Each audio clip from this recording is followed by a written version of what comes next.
They organized a branch to council members residing in Lebanon, and they also invited all council members who were in Lebanon during the reunions gathered. But I've observed the following. The participation was limited to members residing in Lebanon or who happened to be in Lebanon during the mentioned events. And unfortunately, the participation by council members residing in Lebanon was limited to 50%. In any way, above steps remain as social activities, and I think it's time to have an action plan. I will suggest some ideas, but I'd like to hear from you more. One of the suggestions is that currently we have 3 outstanding committees. We have the chapters committee, we have the programs committee, and we have the outreach committee.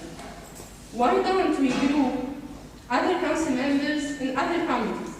We might have, for example, a committee dedicated to marketing, how to market WAAAUB. We might have another committee dedicated to logistics, can support the chapters in the events, in finding proper venues, in getting offers and things like that. But this suggestion will require revising the bylaws. There's another suggestion as well, is to have in the group council members under the existing committees. For example, under the programs committee, we might have a logistics subcommittee. And we might have another subcommittee who can do certain surveys and who can assess alumni expectations from their association. Under the outreach committee, we can have subcommittees like marketing or another subcommittee like mentoring who can help fresh graduates in their career path. Under the chapters subcommittee, we might have a subcommittee dedicated to establishing new chapters, another one dedicated to activating dormant chapters. The advantage of this suggestion is that we don't need to revise the bylaws. All what we need is to get the approval of the board. The third suggestion is to benefit from the current council members in supporting the chapters. I'm not quite sure if it works if we have subcommittees under the chapters. Here I'd like to hear more from presidents of chapters if this is suitable, or maybe it's better to go back to suggestion number 1, in which we have certain committees and these committees can support the chapters in certain activities. Here I'd like to hear from you. I'm not quite sure if anyone would like to add something here from, as a president of our chapter. We can take your questions, Eva, when you're through. Okay, so the last one, but personally I don't recommend this option, but I've heard it from some board members, is to downsize the council. Personally, I'm against this because I consider it a loss of opportunity. To wrap up, I wanted to recommend, for example, asking people, even if they're not attending this convention, to send their suggestions by email, latest, for example, on the 6th of October. Then we can combine these suggestions and we can share them with the board. After that, we can send certain surveys to council members so that they can choose the best suggestion or the one that they think is optimal. After that, we can send it, we can suggest it to the board for approval, and we might have voting online to adopt the action plan.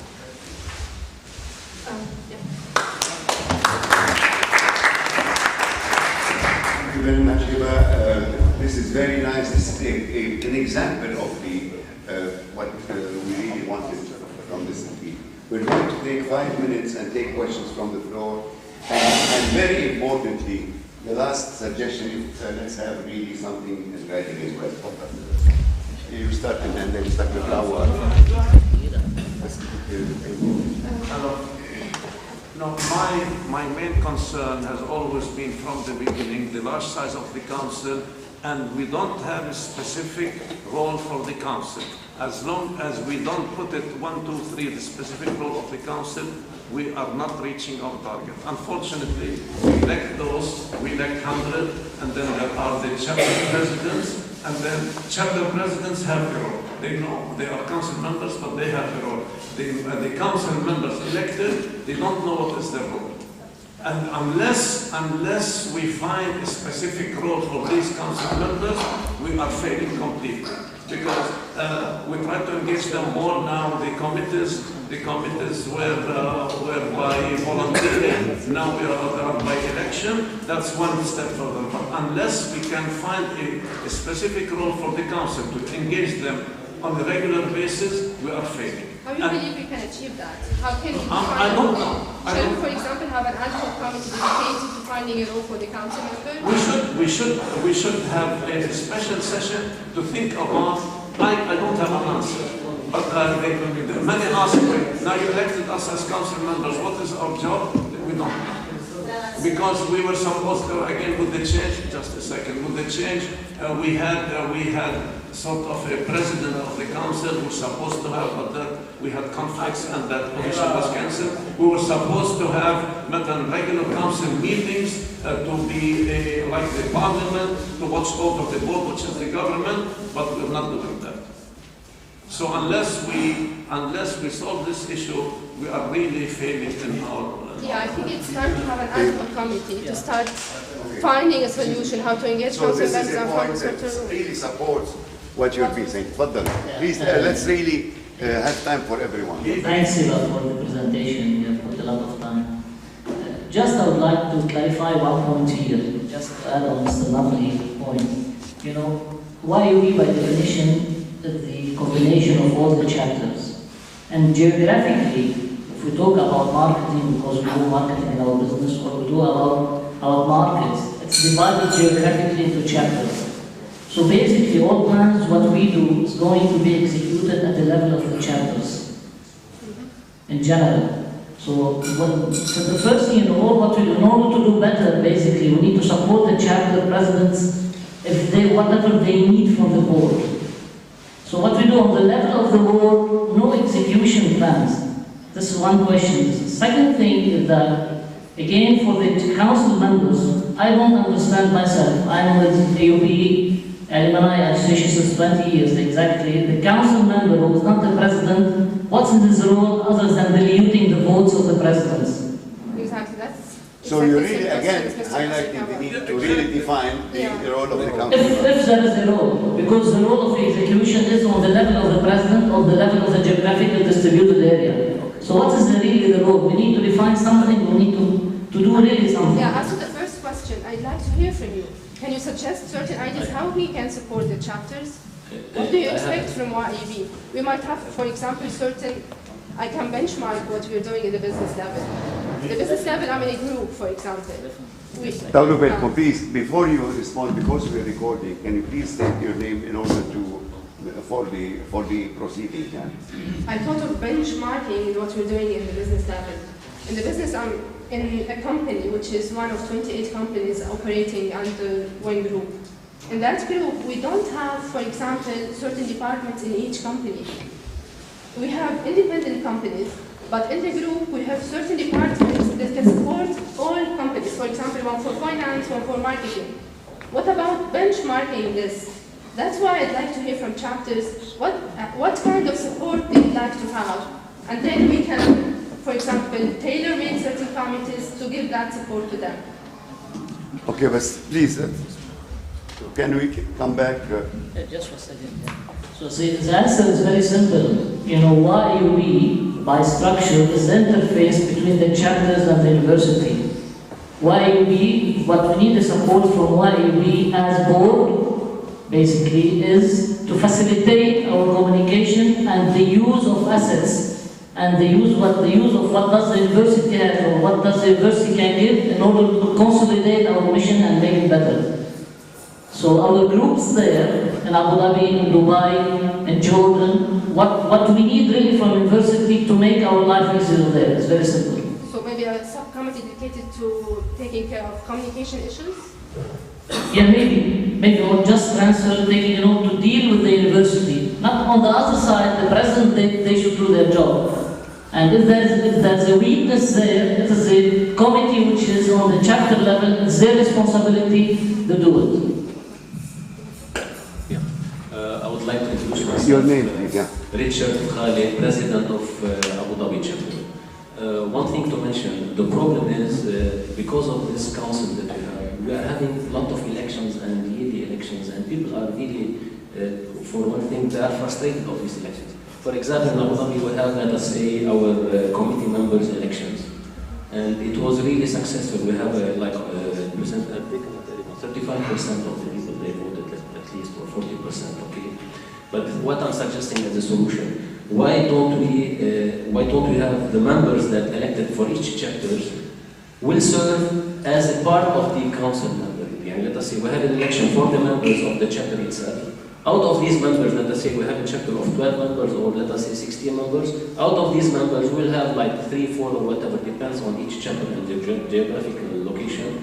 We'll have people representing in the council. At least these people, they will have a kind of role of something that they will be using in their chapters and reporting to the council, let us say, for the, let us say, the WAAAUB. Good idea. Goes back to the election process. I think this is a good idea. The presentation. I'm going to really move to other tables. By the way, sorry, the presentation. I absolutely support your Dr. suggestion. Fadlo Touma. I have been an advocate of this approach for some time. We have 60-odd chapters, geographic and professional, and we have 150 council members.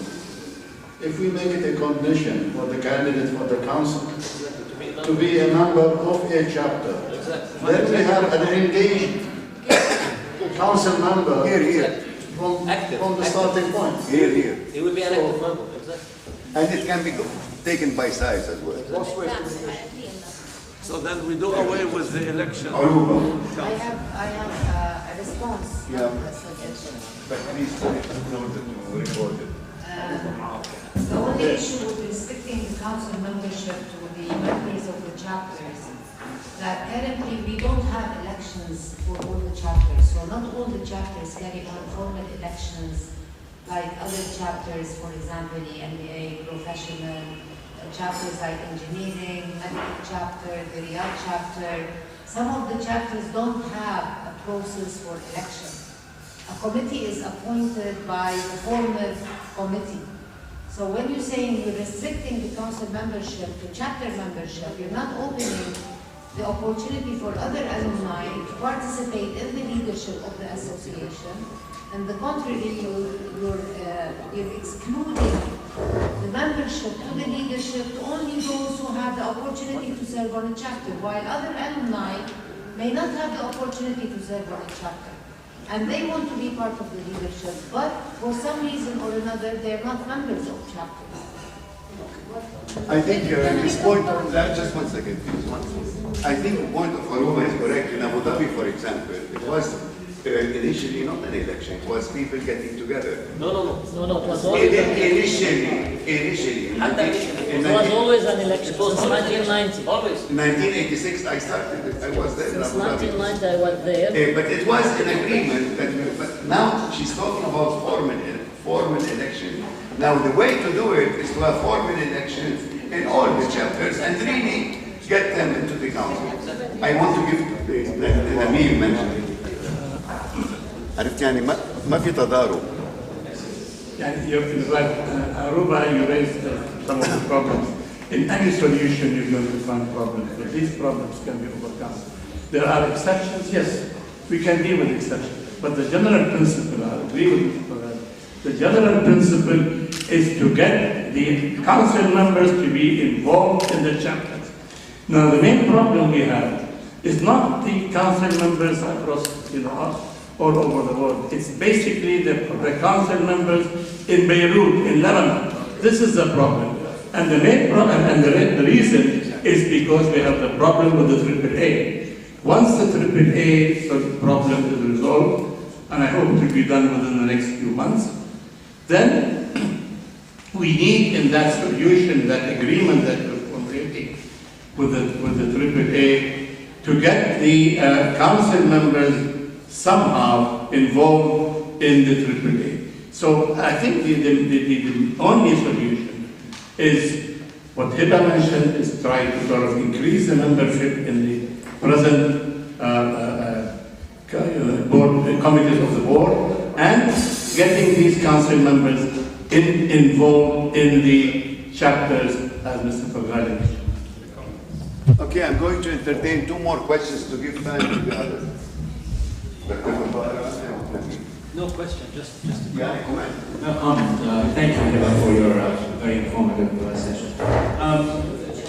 How best to have the council members participate? You notice that the 30% is just simply, when I was elected, and there should be a very clear mandate of where, how much I can participate. If I don't participate enough, say 2 or 3 absences, then my membership as a council member should be automatically revoked. So this is how, now, mind you, this is a volunteer work, but it means, volunteering means I have responsibilities as well as rights. So we cannot here, we're doing the same thing as the government of Lebanon and other governments do. We supervise ourselves. Well, this is not true. We have a board of directors. They supervise the council members, and they should be aware of what the bylaws and what are also to have a clear objectives of what our role as a council member. So, in summary, we have a board of directors. They should direct the roles of a council member and the participation and to be an oversight check. That's what I was about to suggest, is to terminate council members if they don't show up, for example, to a certain number of events or meetings. But I thought it's better to start involving them. Yeah, it's not only showing up, they have to be active. Exactly. Yeah, I think the role of the council members, the role is very clear in the bylaws, and we worked very, very hard when we amended this. And it is a very crucial role. I mean, everything springs out from the council members. Really, everything, from all the committees, they have now more power than they did before. The problem is they don't show up. Although we worked very hard on the elections. We had many elections as nominations committee, and it is very tiring. We need to go through all the elections, and they fight to get elected. Where are they? Where are they? And it is sad to see 7 people from Abu Dhabi, 3 people from Qatar, 3 people from Jordan, and yet how many from Lebanon? What is the They have a role. Because they have a role. We are discussing to change the bylaws, the mission, the vision, all these things. This is the role of the council. What is the role? The council really has more power than anybody else. But only if he is part of a standing committee. No. Okay, if the person is not part of the committee, what does he do as a council member? What's his duty? What's his role? You are the parliament. What does he do? You have a year, a 12 months period. If you're not part of the standing committee, what do you do? Nothing. I'm sorry, but there are people who have made the presentations. My case, I'm being elected. I've been invited to dinner, and I came today, and I know nothing about so you are repeating that there is no role? No, nobody told me anything since I was... He needs her to have the money. Yeah. Okay. And because of time, we only had... thank you very much. Of course, but I'm finishing the first one. Thank you very much. If you have also... there are suggestions by the 6th of October or whatever. Please, the issues that you raised are very important. Maybe we can really try to look at them and really formulate them into the suggestions that we will put in. Thank you very much, Eva. I'd like to really give the floor to Wafa Saab. I forgot to mention that Dr. Fadl Touma has also a presentation to make. So please, totally. Thank you, Eva. Well, actually, Eva tackled the macro environment, and now I'm going to tackle the micro environment. I belong to a group of people, the Executive MBA, that was newly formed. It is a new chapter, and I want to tell you about our experience, how we handled it, what challenges and what opportunities we do have. Excuse me? No, your first challenge was to convince us to approve the chapter. Yeah, that was the first challenge, and I really have to thank you. But it's also an opportunity for you because there are no chapters at all at OSB. There is a dormant chapter. Yes, it is a very dormant chapter, and I think there are opportunities that really we could make use of. Well, I have started by stating our mission. What we did really was just like WAAUB. Now it's on a micro level. The AUB EMBA alumni chapter supports the ongoing professional growth of its members, meaning the WAAUB EMBA members, provides an empowering networking forum, and promotes and enriches the EMBA program. And here I'm going to talk to you why we want to enrich the program per se, in itself. Our goals are fostering lifelong learning of our members, facilitating career enhancement and business opportunities, supporting the growth and development of the EMBA program, and contributing to our community at large. That's our CSR, corporate social responsibility part.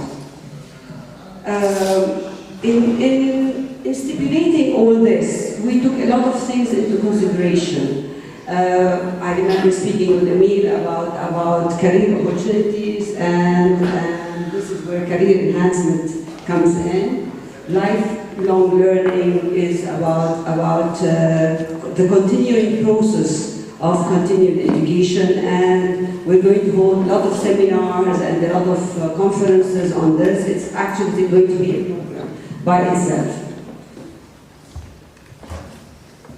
This is what we did. What we did, you were talking about having job descriptions and business plans. Trying to empower all the members of the committee. We are only 11.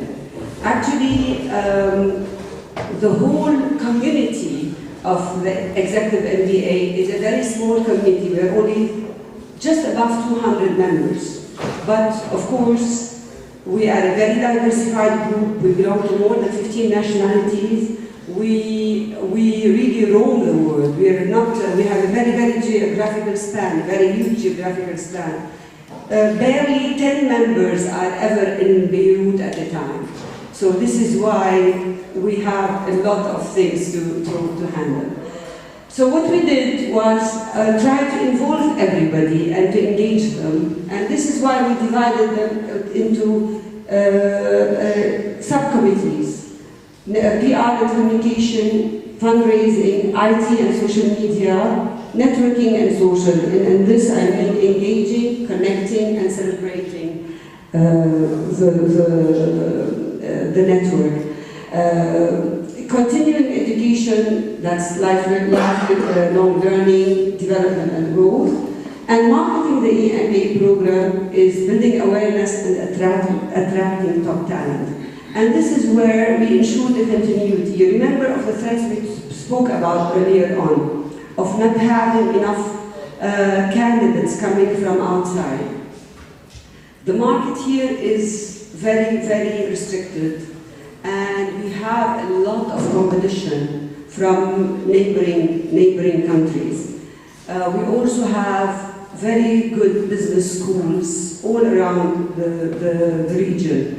So the challenge here is trying to attract top talent and convincing them to come to this program that is really a very good program.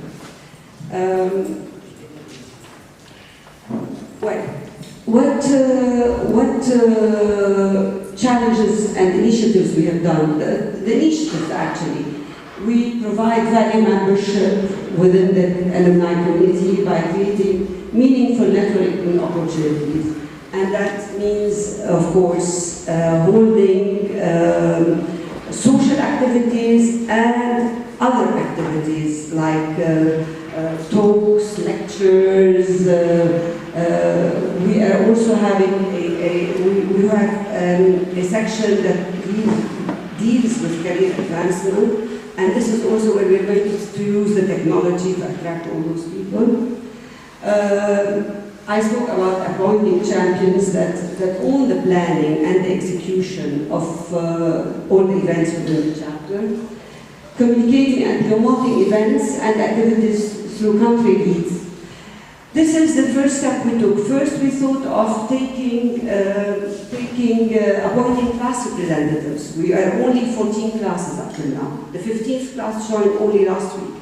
So we thought of having class representatives, and then we thought as a first step, we will appoint country leads. And the country leads will help in communicating and in holding events in the countries that they are concerned, they are physically in. We thought and we have acted upon leveraging the social media. We have already Facebook and LinkedIn accounts in order to connect the alumni and to increase the participation and eventually to increase giving, because this is also our way of fundraising as well.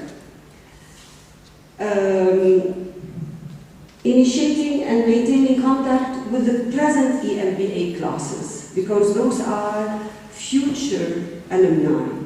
We are building connections with them, we hold meetings with them, we go to their events, we are asked to speak at their gatherings, and we contain social and professional connections. We have a very close collaboration with the School of Business. This is something we are acting upon, a partnership with the leadership of the Executive MBA program in the person of Riyad Mashidi, who is helping us with the continued education program. We are helping him with marketing the program and improving, of course, the brand equity. Cross-cultural learning and experience is going to take place through partnering with other international schools and campuses. We're going to invite them and we're going to have exchange programs with them, exchange sessions with them.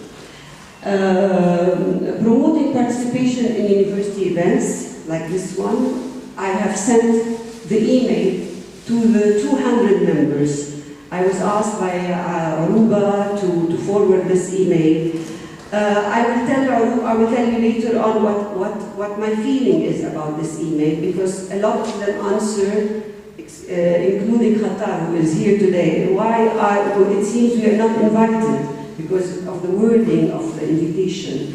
They did not think that they were involved. They thought that it was a restricted group for the council members. And in a way it's true. But this is where the decision has to be taken. Are they invited or are they not? So, and integration with other WAAAUB chapters. This is something we have to work upon. We do not have any contact with other chapters, but we'd like to have them. Well, now we start with the expectations. As you know, our executive committee and our alumni have a huge geographical spread. Most of them work outside of Lebanon, and even the members of the committee, we hold at least a meeting every 2 to 3 weeks. We were elected at the end of March, and I think we have held up till now 11 or 12 meetings, which is a lot. We're going quite fast. The only problem is with meeting with them. Even members who reside in Lebanon are on the go. They are always traveling, they are roaming the world to try to find businesses or to do business. So we tried first to meet at WAAAUB premises thanks to Aruba, and it was almost, it was really very, very frustrating because we could not reach the person that was there, or we could not hear him, or this is a big problem. I don't know how all of you are managing, but we are having a lot of problems. You are not managing? So, this is something I wanted to raise. Actually, video conferencing is non-existent. Some committee members were so discouraged that they ceased to attend the meetings. They said, well, Wafa, just send us whatever you want us to do, and don't invite us to meetings anymore, which is really counterproductive. What to do to improve communication? Yes, but I said after. Web conferencing, high-definition video conferencing, meet-me conferencing are just a few ideas. If you want, we can discuss them later on.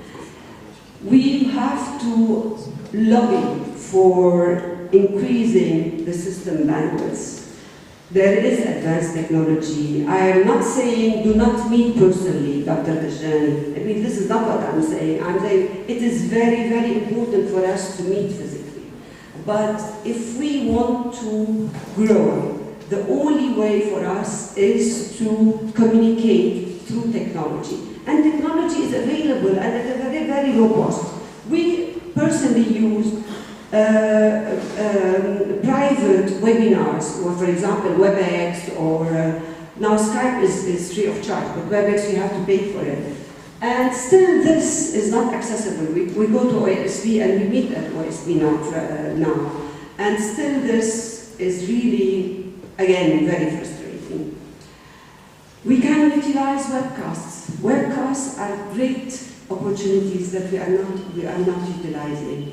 Webcasts are holding conferences physically and remotely. And you can engage up to 500, 600, 700 people in those webcasts. And you can see them and you can communicate with them. And this is an opportunity we're missing upon. All the social media can be linked to it. The LinkedIn, the Facebook, all other social media.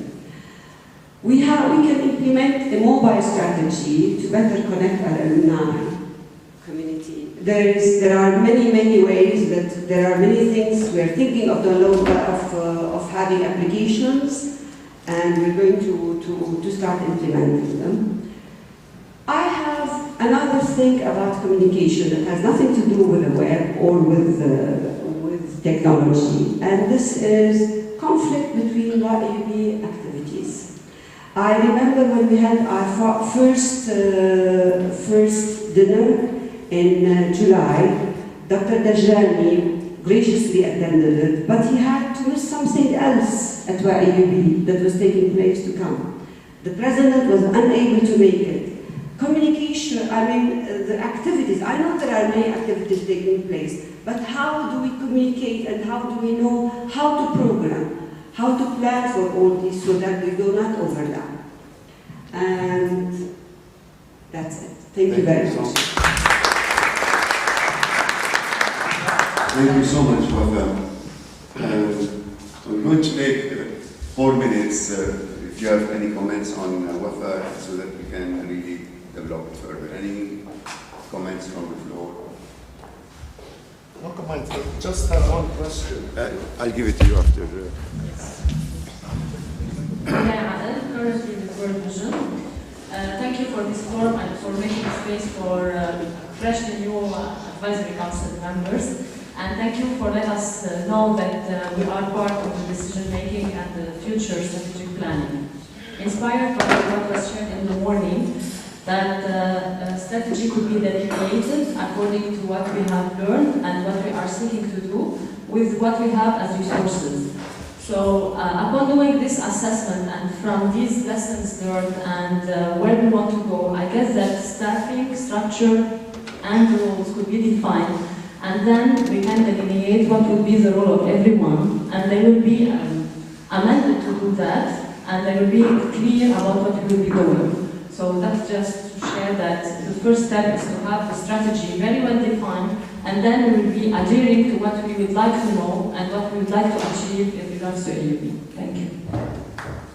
Thank you. I thought you were responding to Wafa, so I will count it within the 5 minutes. We'll take. This is in response to Mrs. Saab. The 5 minutes. Wafa, I just have a simple question. I don't know whether you have mentioned it, but I didn't hear it. How many graduates in the executive MBA? 400, she said it. 200. 200. Just above 200. Just above 200. Worldwide? Worldwide, yes. It's a very new program where it started in 2000. Yes. And it increases by how much every year? It's increasing only by some 30 members per year, and this is why we need to market the program further, and this is why we are collaborating, we're working very closely with the program director, and actually we're going to make some trips with them where the country leads are going to arrange for meetings for him, and we're going to accompany him just because we think that it is a program that really has to grow. No. To this, you had the floor. I think this gentleman did not as yet. Please state your name. Haysam Hamdan from Qatar. You are not using technology to promote it. Every time I open Google or whatever, you see a lot of advertisement there for this university, for MBA, for whatever. Right. I never saw any advertisement for MBA. Then why don't you answer? Okay, fine.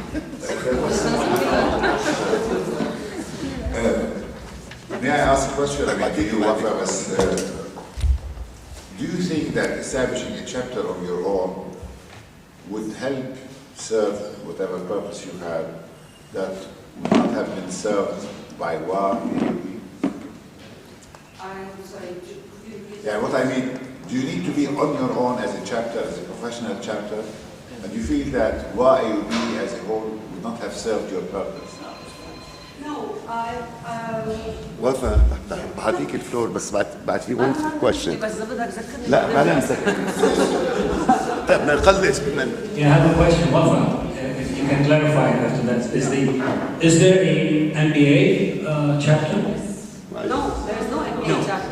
Yours is an executive. The proposed one is an executive MBA. My question is there an MBA other than the executive? No. So there is no.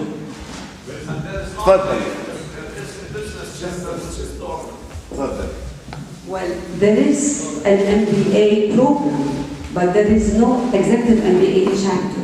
And actually, Dr. Dajani and His Excellency Mr. Dr. Khalil Mekawi had to fight for establishing this chapter, and our friend here, Hassan, as well, they had to fight for establishing. I think there is added value in having the executive MBA because, as you know, all the graduates are leaders or at least entrepreneurs or people with a lot of experience, and they have a lot of weight in their respective communities. So there is added value in having an executive MBA chapter. But to answer you, we are going to integrate the MBA students in all our activities. That was not my question. The question is that there is no MBA chapter, there is an executive MBA chapter. What was your question? You're not using technology. We're not using technology to promote the MBA program, you mean? Well, this is not our let's say, mission. This is not our duty. It is the duty of OSB, the School of Business. But in this case, we have made it our business, if you want, to to market the program, but we have very limited means. We started only a few months ago. We still haven't made enough fundraising activities to be able to afford all those things. But we are working on marketing the program in different manners. Thank you very much, Wafa. We have 20 more minutes. I'd like to give the floor to Fadlo and then... Still one question which is not answered. Which is? Is covered, is what they are doing is not covered under WAAAUB? And I wanted to really read this for the end, purposely. لا أريد allowance. Few minutes other خليك in order to give time for discussion. تفضل.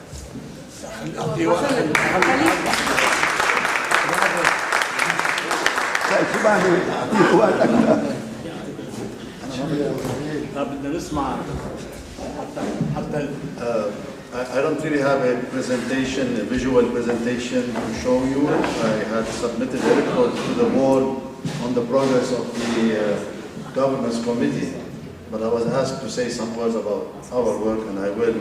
So forgive me if I'm not organized in my thoughts. So the governance committee is a newly established committee. We have been in existence maybe a year. We have spent that year debating and discussing and addressing complaints raised by board and council members about the previous elections. Several pages of complaints, we went through it, we discussed it, debated it, prepared a memorandum to the lawyers, sent the memorandum, got the answer, and really at the outcome of all of this is very little to show, because some of the complaints were not relevant, and some the lawyers rejected, and where the lawyers added proposals for amendments of the bylaws, I didn't think it was justified to make elections for such trivial things. For example, in the bylaws you couldn't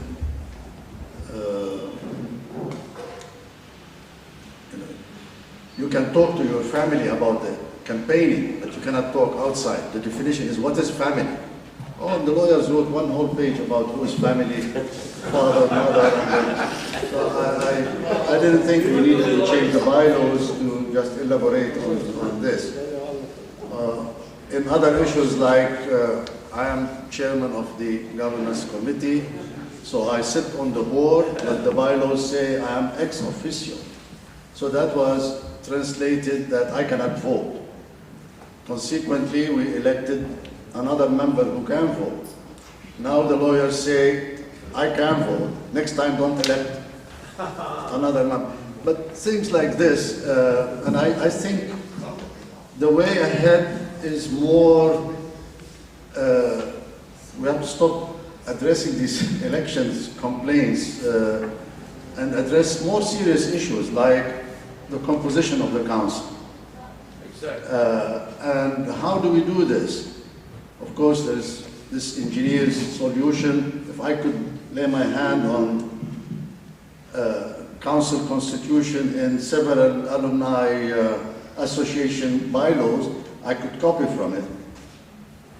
The other is to hear your suggestions. Like Hiba was saying, you know, give us your opinion. If I don't hear from you, we're going to do something based on what we learned from other bylaws. Other issues ahead, things that are of operational nature. For example, do we need the executive committee? Executive committee is made of 7 people. The bylaws say you have to have 2 candidates for each position.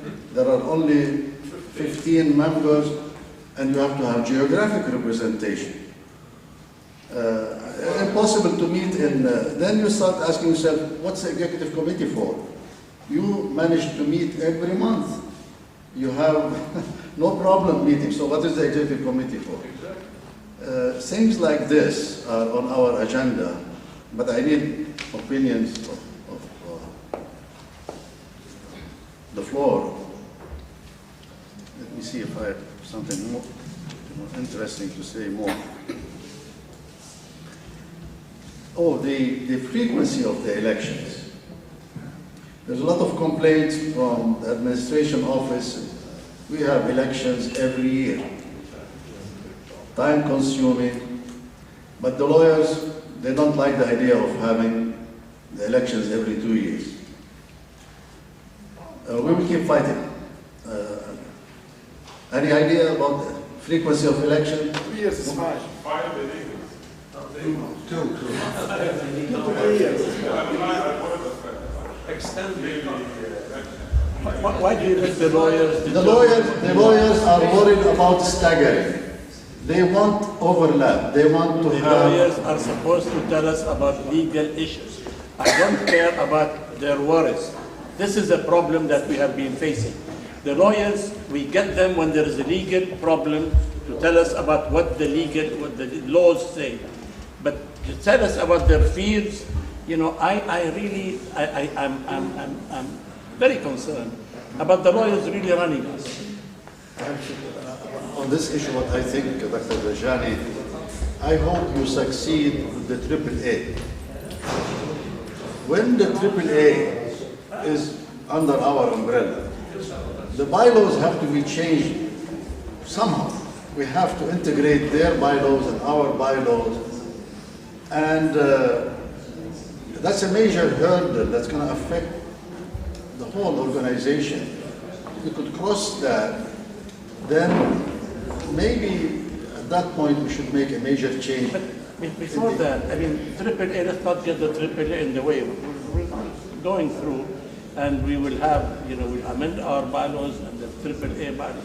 But right now, when you talk about elections, experience has shown that, you know, the time of election that we have every year is not workable.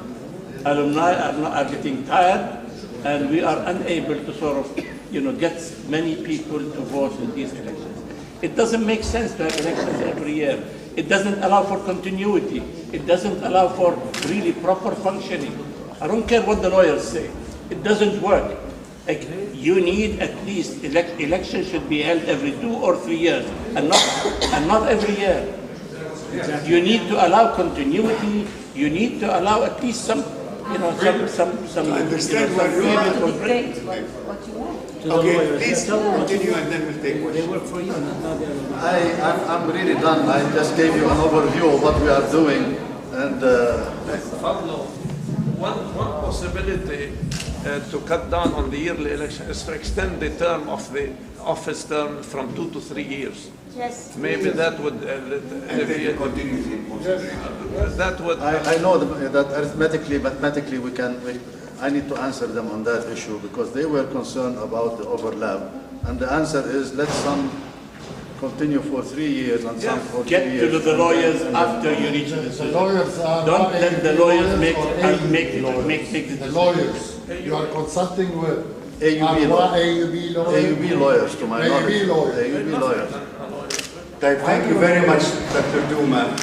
Now we still have 15 minutes. We have 15 minutes for discussions. These discussions could be general, could be to Mrs. Wafa, to Fadlu, to Hiba. The first question I have, this is the question that our colleague from Abu Dhabi. This is concerning Nabil Boulos. Nabil Boulos asked, are you coordinating? Never about you, I mean, the idea about chapters, individual chapters, going ahead without the AUB umbrella, right? So. Well, I think up till now it's a one-way traffic. We are coordinating with WAAUB, but WAAUB is not coordinating with us. So we are more than ready because we believe that if we partner, we will be stronger. But up till now, we are working on our own, and we are just reporting. But that's exactly my fear. Yeah. That's exactly my fear, and I'm glad I took it back. From the description of your activities, and I'm not critical, I'm commending you, that there is a feeling that we're doing it on our own, and actually شاطحين لحالنا يعني. For example, when you mentioned that when you had an activity and Nabil Dajani, who is the president of WAAAUB, had to leave because he had another activity. No, he came. No, I didn't. Then you said someone left. No, I did. Dorman, President No, I didn't say anything. I said that there is lack of coordination. But who coordinates? Between you have to coordinate. I cannot coordinate. If you're part of WAAAUB, you need to coordinate with WAAAUB. When I report to WAAAUB, I have an activity. Is this slot okay with you? And they tell me okay, and then it's not. Okay, so yes, of course I did coordinate. This is the same feeling that I got. Yeah, exactly. So It's it's not. It has been like it has been this. We misunderstood you. Yeah. Okay. Okay. No, I think Dr. Dajani was so gracious as to give up another commitment to attend our activity as it was the of WAAAUB. Of WAAAUB, yes.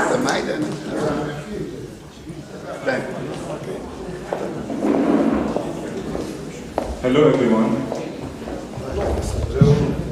My name is George Yashi. I'm the chair for the Outreach Committee. I'd like to be very fast, not to bore you. Everybody is hungry, I understand that. And everybody is tired of hearing so much talk. I'll go very quickly on who we are, why we exist, what we have achieved, and what we want to achieve in the future. This is the group. Today we have with us Tracy Nasser, Patrick, and Nabil. Thank you for coming. As with other committees, we always have the challenge of having a quorum, 6 or more people. So part of this presentation is how we engage the council members, even within their existing standing committees. Actually, in the past year, out of 12 meetings, we had to cancel 4 due to non-quorum. But in the recent elections, we had new members, and they are active and good, and we're hoping to achieve much more than we had in the past year. All right. The mandate of the Outreach Committee is to coordinate and improve outreach and to promote participation, the whole idea of engagement. Previous accomplishments, I'm going to go through this very quickly. We are publishing on a quarterly basis the Al-Jami'ah. We are developing the social media networks. We have a WAAAUB specific Facebook account, Twitter account, and LinkedIn, which are increasing by the day. We have revised the WAAAUB website. It's supposed to be online either today or Monday. We're promoting the online community. We're updating the database. We've done surveys with the AB faculty and staff and got some lessons from that. We also worked with the programs committee for the establishment of the classroom ceremony. And very importantly, we're developing the benefits program, which we'll discuss later. Also e-learning benefits through the AUB Regional External Program and the benefit of the recent graduates for the Charles Austin Center. All right, goals and objectives. Basically, I'm not going to repeat everything you've heard before. It's lots of engagement. Outreach is basically about communication. And our focus is social media now. This is the focus of the Outreach Committee. It's going to be how to expand the social media interaction through LinkedIn. That will be one of the ideas we are currently working on, is to work by faculty, actually, by profession. We think that LinkedIn works better rather than geography. It works better by profession. So we're going to engage with the faculty deans and create faculty subheadings in the LinkedIn. So we have LinkedIn engineering group, arts and sciences, medical, business. We think in that way it will invite more people to be part of this network, and it is more relevant by profession. These are some statistics of how we are increasing through time, which is normal and good and positive. Our opening rates also increasing, not so much in the past year. Registered users. Okay, very important aspect that we are focusing on is the benefits.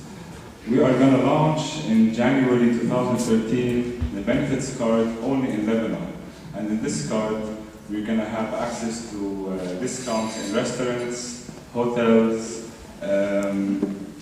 outlets. So it's going to be a card that any alumni can hold, even alumni living abroad to come to Lebanon, and they can benefit from discounts all over Lebanon. We think that this card helps a lot in the outreach potential with alumni because it will create interest, incentive to come, get this card. They will come to the university, come to our office, get the card, register, pay a very nominal fee, and they will benefit from it. And this will help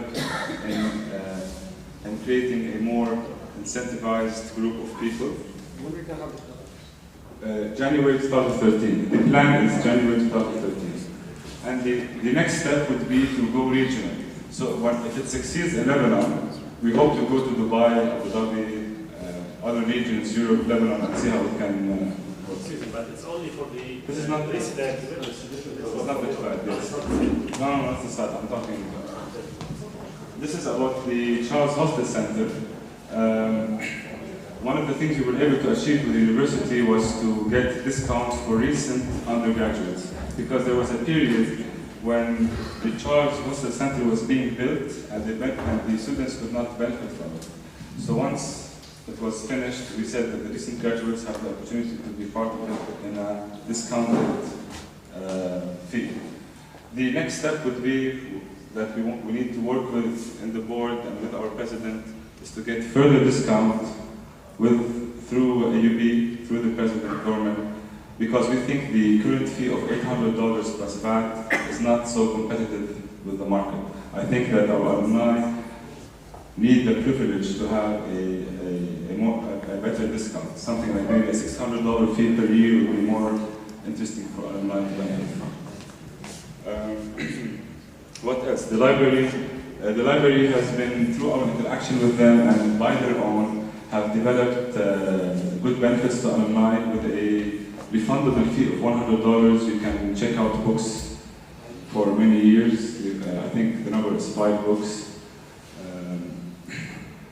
What else? The library. Again, it's the young alumni, the recent graduate category they have for the library. 50% plus. So $50? Yes. I didn't know. Okay. Alumni card, there's a new card. Everybody should have it. There's no more charge on the card. So this is incorrect. There's no more charge on the card. Right? There's no more charge. No, the alumni card? Only for the graduating classes it's free for free of charge.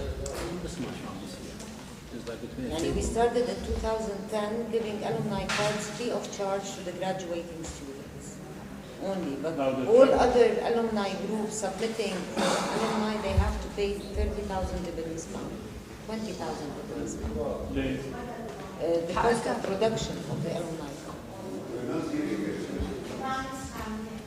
Yeah, this is we need to discuss. Just give the microphone and somebody wants to ask the question. It's for the alumni card, starting 2010, and with the work of the outreach committee, at that time they proposed to have the alumni card free of charge to all the graduating class, to make sure that all alumni who go out from the university or the graduating class will get their alumni ID card. And this is the system, and we raised the percentage. Actually, we used to have like 35% of the graduating class used to get their ID card before leaving the campus. Starting 2010, we increased the percentage to 90%. So 90% of our graduating class is getting their alumni ID card before they leave the campus, based on the effort of the outreach committee at that time to get the alumni ID card free of charge.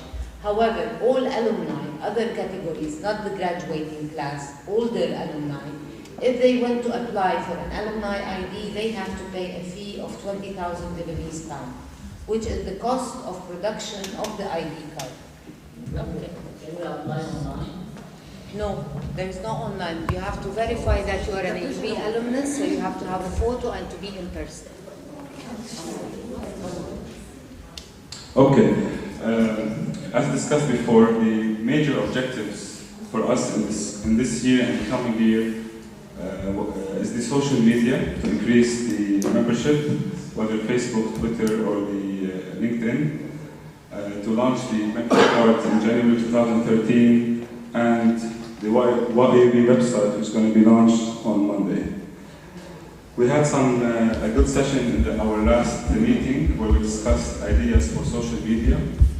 Part of it was we discussed Twitter lists, creating Twitter lists to promote AUB as a thought leader. Twitter lists will be categorized by local, original, or international prominent AUB faculty or alumni. And they will be categorized by topics, whether they're economic or cultural. It's an idea which we are still investigating, and we think it's very important to promote AUB as a thought leader and to engage alumni in participating in the Twitter website. Blogs is another thing we discussed. Currently, we don't have an active blog. A blog in our website could also be useful for engagement, for discussions, and again, we are promoting AUB as a thought and opinion generator. Facebook events. Currently, there is a separate events page on Facebook other than the WAAAUB, and we are going to work on consolidating that so that people have access through one page. A shared calendar is also very important. We're thinking of how to incorporate. There will be a calendar in the website to tell people about the events, the weekly events that happen in AUB or WAAAUB. But we're also thinking of creating an interactive shared calendar tool where people can sync in with their mobile applications and get regular updates. So the WAAAUB website is going to be launched on Monday, hopefully. It took some time due to revamping of the graphics. AUB wanted us to be the same, to have a similar platform. Previously it was blue, now it's red. And action plan, again, recruitment of council members. We have council members without roles. We need to get those council members on board. We have members that will not come, so if we use or invite members who are not part of the standing committee, that is not wrong, even if they are not elected. We should make use of those members. Some people are excited, so we are going to always eagerly investigate which members are interested to work with us. We also want to develop a system with the chapters to share the database, at least on a twice per year or quarterly basis, and to engage the chapters to recruit and assign advisors for the mentoring program. The mentoring program will be launched in spring. It has been developed by the programs committee in coordination with our committee, and we will help to promote it. It's an important also tool for recent graduates to engage with us and benefit from the experiences of the alumni. Basically, that's it.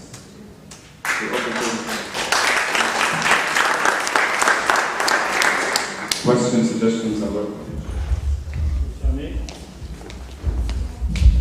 Thank you. I think you're a very active committee, and I commend you on your work. But you know, you're young, and like my son, you're all interested in the social media. I'm 75 years old, and really, I think to me it's more pleasurable to sit in a rather than chat on the web.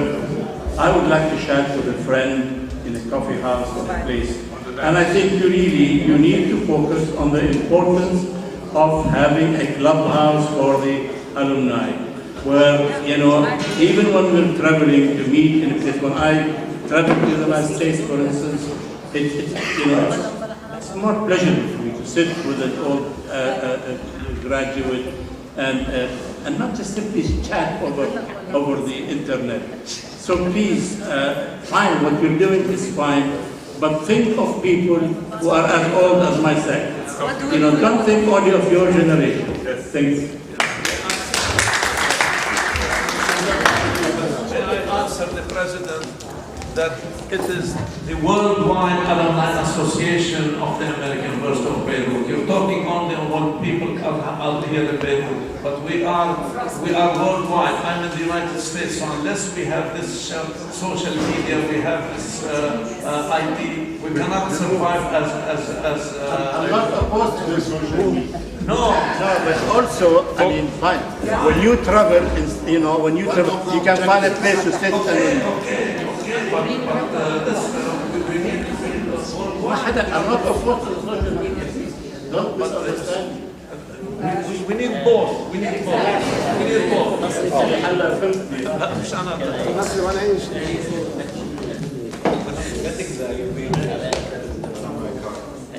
It's not possible. I think you said no, it's not possible. They have a lot of alumni. Most of them will not have any. مصر بلاها مصر. We're going to take another. We can get it through the committees. We can get it through the chapter. As well as we can get it from the chapter. It's a good idea. We work on it. We have an online application, and then the cards being sent to the chapter head. Good. Thank you. Thank you so much. This is really great. Thank you.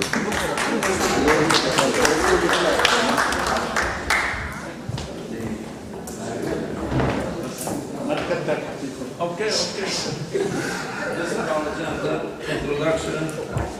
The committee for chapter is one of the WAAAUB Standing Committees. It's composed of 12 individuals elected from among the members of the council, and at least 4 geographical regions should be represented on the committee.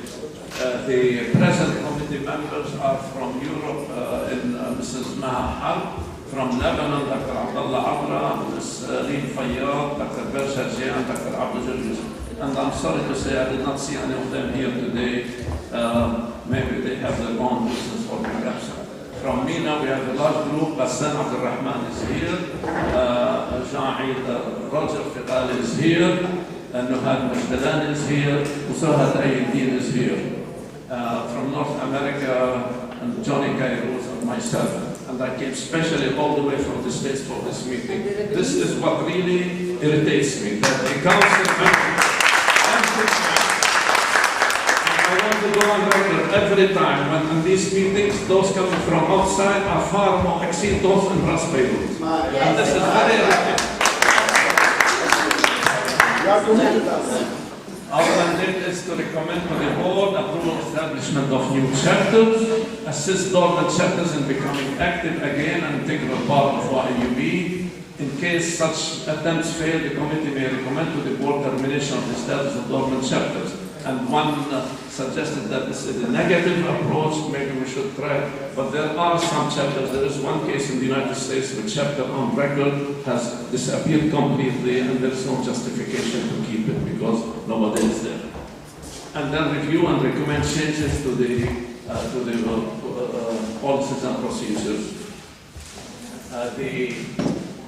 What did we accomplish in the past 4 years? Establish new chapters: Maldives, Germany, Cairo, Philadelphia. This is I'm the president of that chapter. North Carolina, Washington State, and then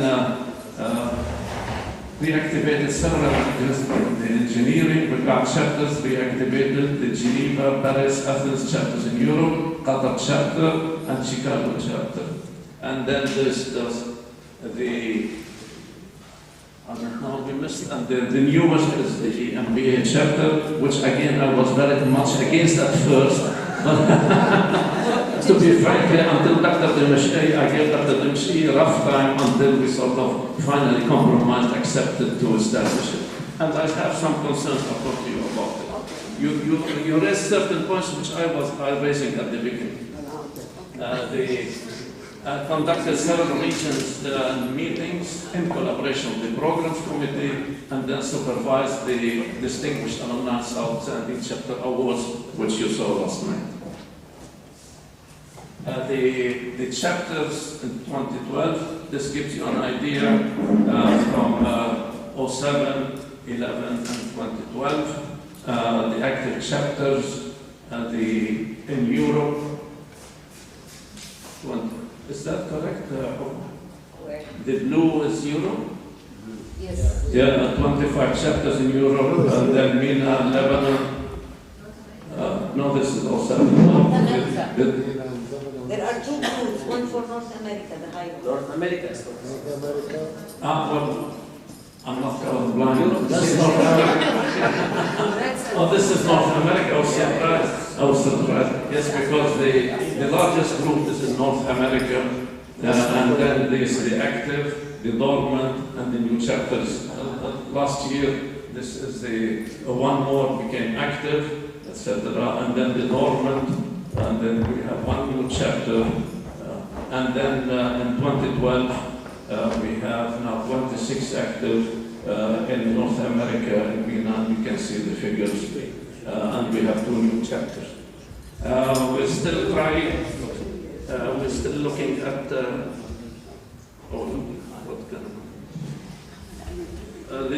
Our first goal is to increase the number of chapters who are implementing the WAAAUB chapter policies and procedures, which is always a challenge with facing this problem, especially.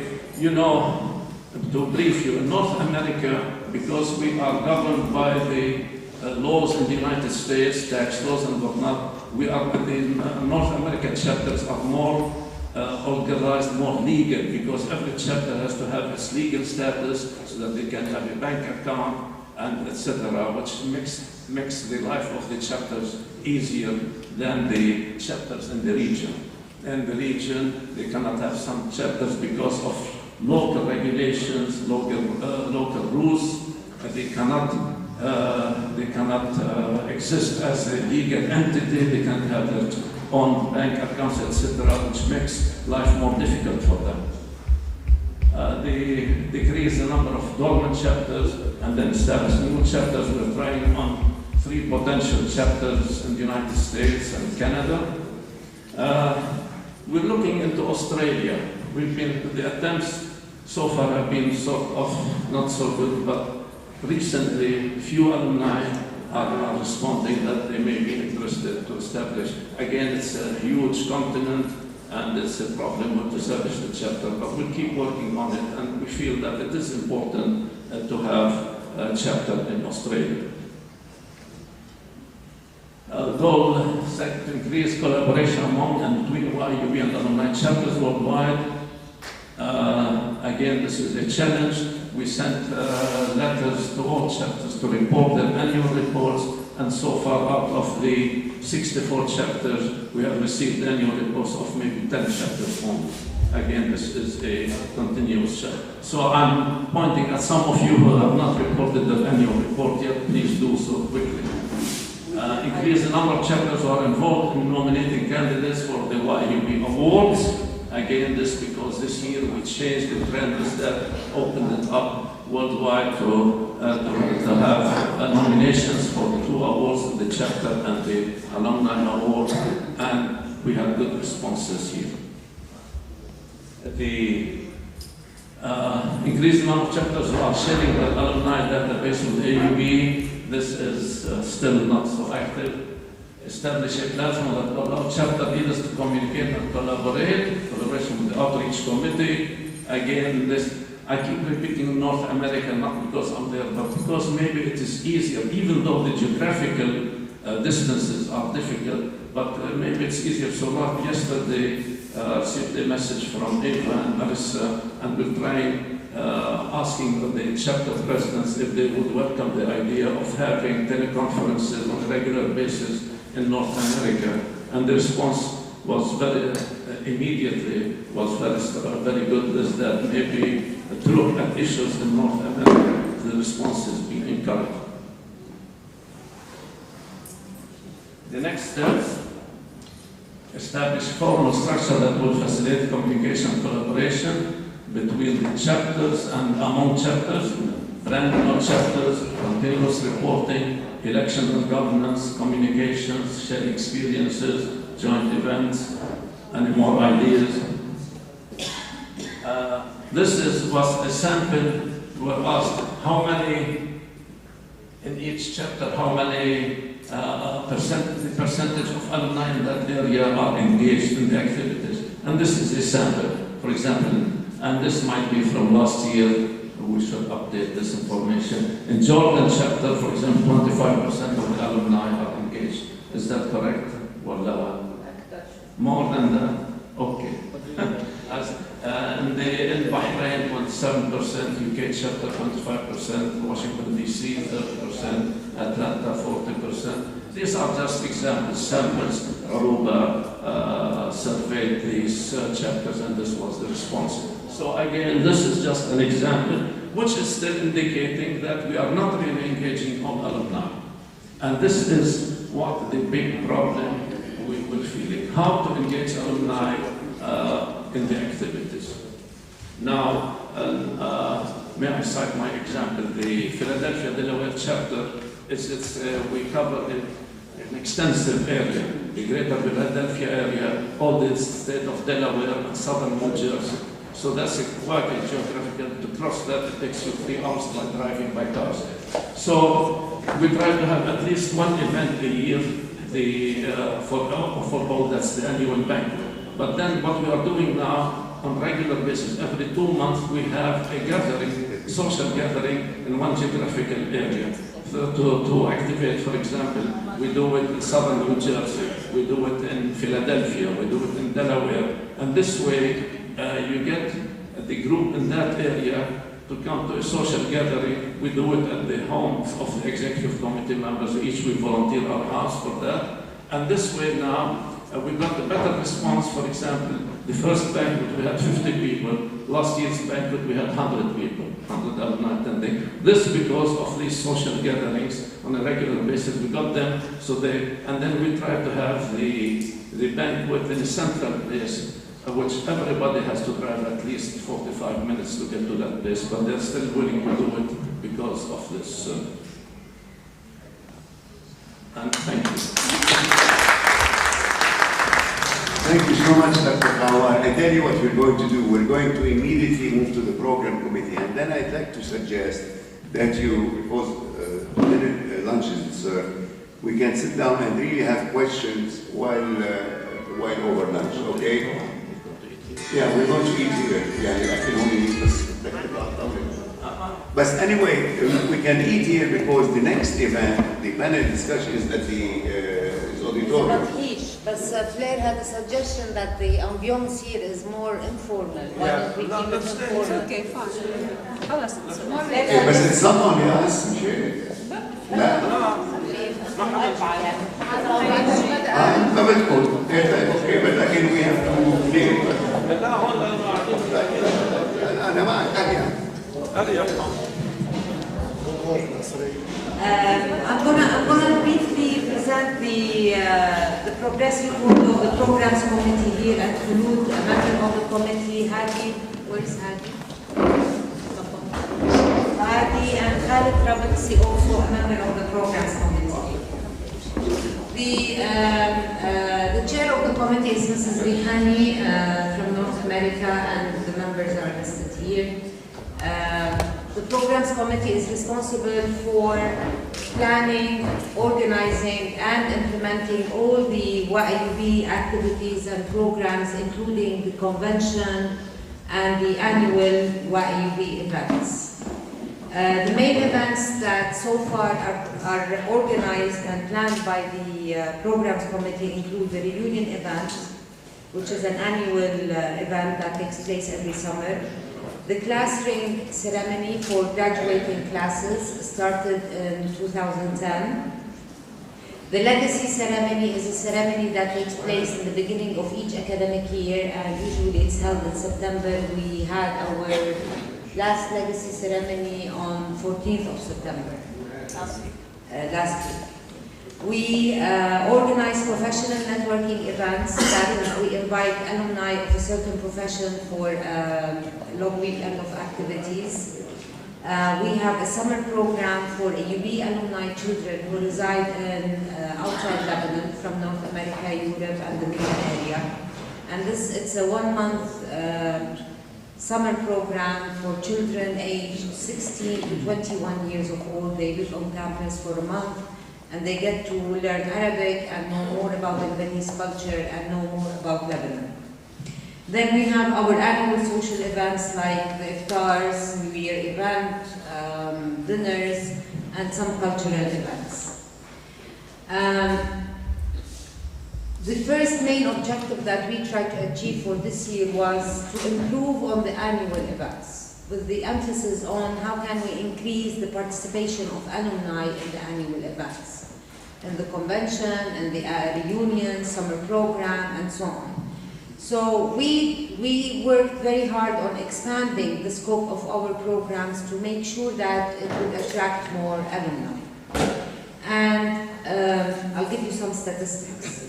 For example, in the ring ceremony, we increased our participation to 90% in 2012, which is like 1% more than the 2011. But the ring ceremony in itself is a very attractive event, and the graduating class loves it.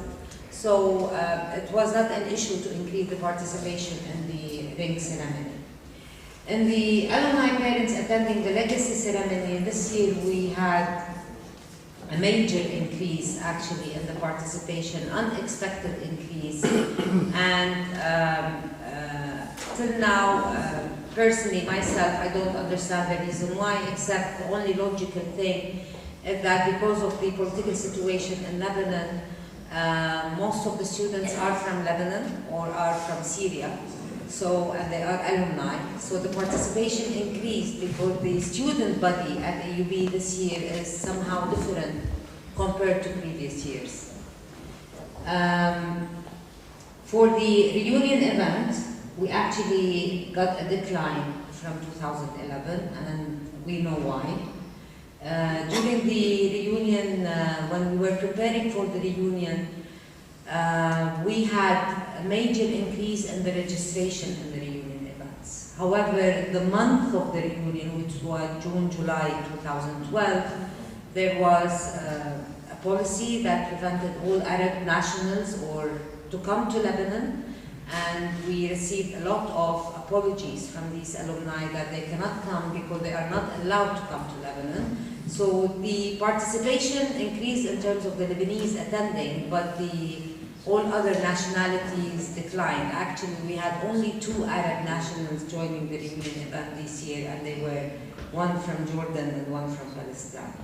And the rest didn't show up for the reunion event. So it was something beyond our control as programs committee. What do we want to accomplish in 2011, 2012? We are working on increasing the number of professional networking events.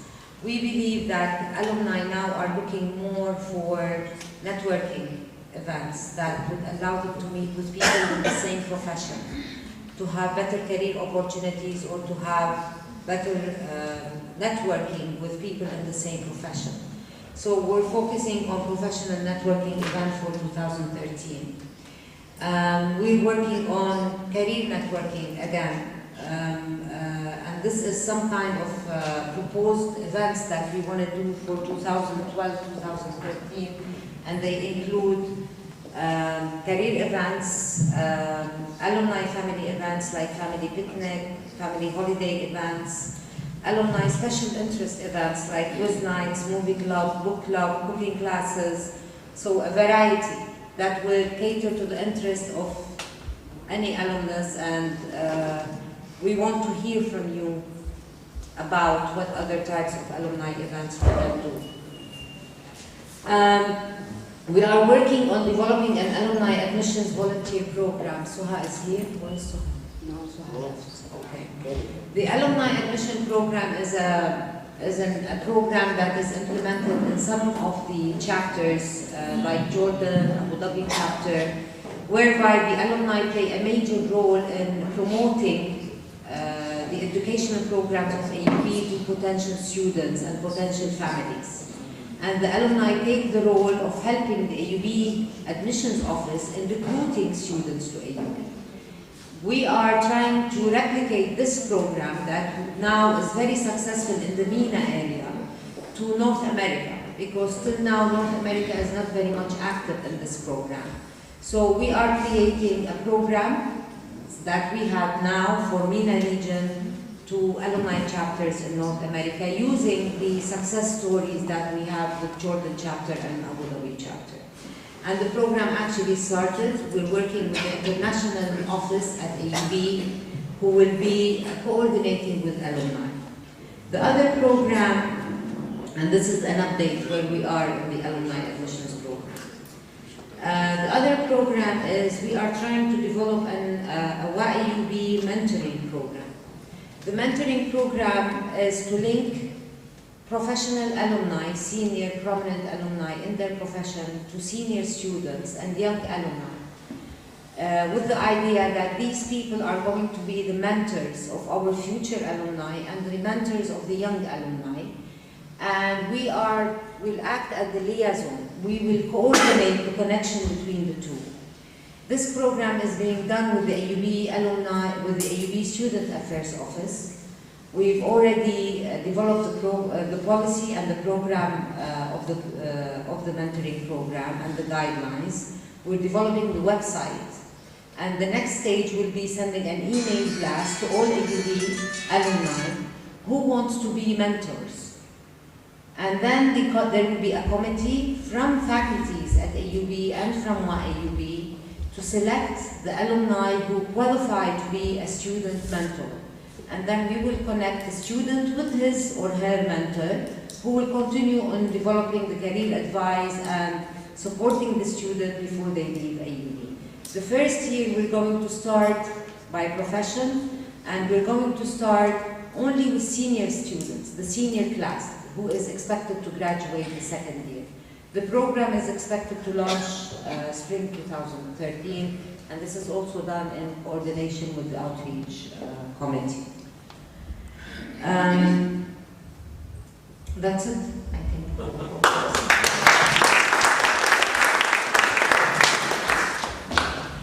Thank you, Aruba. As Dr. Dajani mentioned, you are the wing. Behind all the wings. And I tell you, I understand that there has been a change in the venue. In other words, the panel discussion is going to be done here. Now, the panel discussion is a natural continuation of what we have been really discussing this morning. So if I may ask you to have lunch here, once we have lunch, we can continue at 3 o'clock with the panel discussion. But you're sure there are no other people, are there? You're sure? Because we need to rearrange the tables. And so thank you very much for your attendance. This is also another opportunity for discussing. Good afternoon, everyone, and welcome to the panel discussion on a theme which we thought would be quite appropriate, and it turned out to be quite appropriate after this morning session. The theme is the role of alumni association as the fourth pillar of universities. And actually, without really knowing what was going to be the subject of this morning, most of what we discussed this morning really falls under this. Let me tell you how we're going to proceed. By the way, also, one of the objectives of this session is to really get opinion from the audience, from the participants. But in order to introduce the subject, I will make a brief introduction. I'm asking very distinguished panelists, this is their majority, Dr. Mr. Diaz and Dr. Nabil Moulouz, to really make a brief presentation about the following points. What are the roles of universities as fundraisers, in fundraising rather, in networking, in preparation of students to become alumni, and what sort of programs would be of interest to alumni, not only that, in which alumni could participate. Following this, we hope we'll have a lot of contribution from the floor, from yourself, suggesting issues relating to the role of the university, whether in fundraising, whether in networking, chapters as well as alumni chapters. So I will start, and then I give the floor to Claire, and then Nabil, and then Elias, and Ms. Khidam, Dr. Thank you. Actually, this text is in your program. The word alumni refers to graduates of a particular school or university, and is derived from the original Latin verb alere, which is to nourish or help to grow. There is an increasing interest in the concept of alumni associations and their potential to facilitate the continued growth of the university and to nurture and support new graduates. The need to develop mechanisms to that effect is precisely why we believe in the importance of being involved in alumni associations. The mission statements of WAAAUB highlights this very concept, and I read: the mission of WAAAUB shall be to strengthen the ties between the American University of Beirut and all its alumni, and to engage all alumni in advancing and supporting the goals and the educational, research, and service mission of the university. WAAAUB shall foster the educational, career, and social interest of the university alumni, and shall work to preserve and promote the rich heritage and values of the university. Alumni associations are a platform that enables graduates to continue to connect and reconnect with peers and students.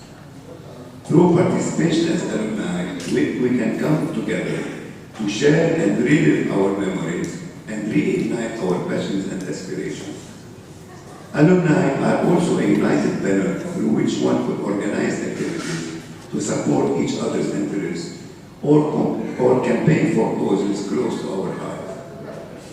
By virtue of our numbers and the important role we play, we have the capacity to be a powerful lobby group. Unfortunately, we do not always use our capacity to positively influence outcomes as effectively as we might, and therefore lack the level of influence of other groups. The key to success for any alumni group lies in the participation and involvement of its graduates. Not only can alumni give generously of their time and expertise to support important causes in the university, alumni also have an important role to play in areas such as volunteerism and leadership. That said, to have an active alumni association, hard work is required and requires commitment of alumni, faculty, and current students who are the next generation of graduates and alumni. Alumni can help with building new and updated academic programs and in the application of advancement in education, practice, and research. Many alumni will have a wealth of experience to share that can guide and contribute to our alumni. In summary, it can be helpful to consider the following 5 hows. How can we preserve and strengthen the camaraderie among alumni through shared intellectual and social tasks? 2. How can we create a platform for alumni to participate actively in a social forum to reflect the potential power and influence of alumni associations? 3. How can we enhance interaction between alumni and students through lifelong learning and mentorship schemes?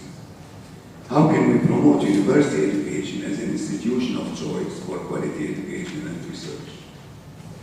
How can we enhance the societal impact of our profession through collaborative, national, regional, and international actions? A final word. Visionary and supportive leaders are important, and many alumni associations are proud to have among them the highest leaders who challenge current boundaries, create new knowledge, and form policies to improve the quality of life. In fact, alumni have been referred to by Dan as the third pillar of the university community. The 2 other pillars, according to Dan, are faculty and students. I have amended the statement by adding administration and staff, including government, media, the board as the third pillar. Thus, alumni is the fourth. Strong alumni association are a key platform that has the potential to reinforce the important contribution of all professions and disciplines. Thus, it is important to consider how we can further strengthen alumni associations so that the university faculties can become the great and locally and internationally influential department that they aspire to be. Thank you. Thank you. I would like to turn the mic now to Mrs. Fair Tajani. I'd like... Majal? Sorry.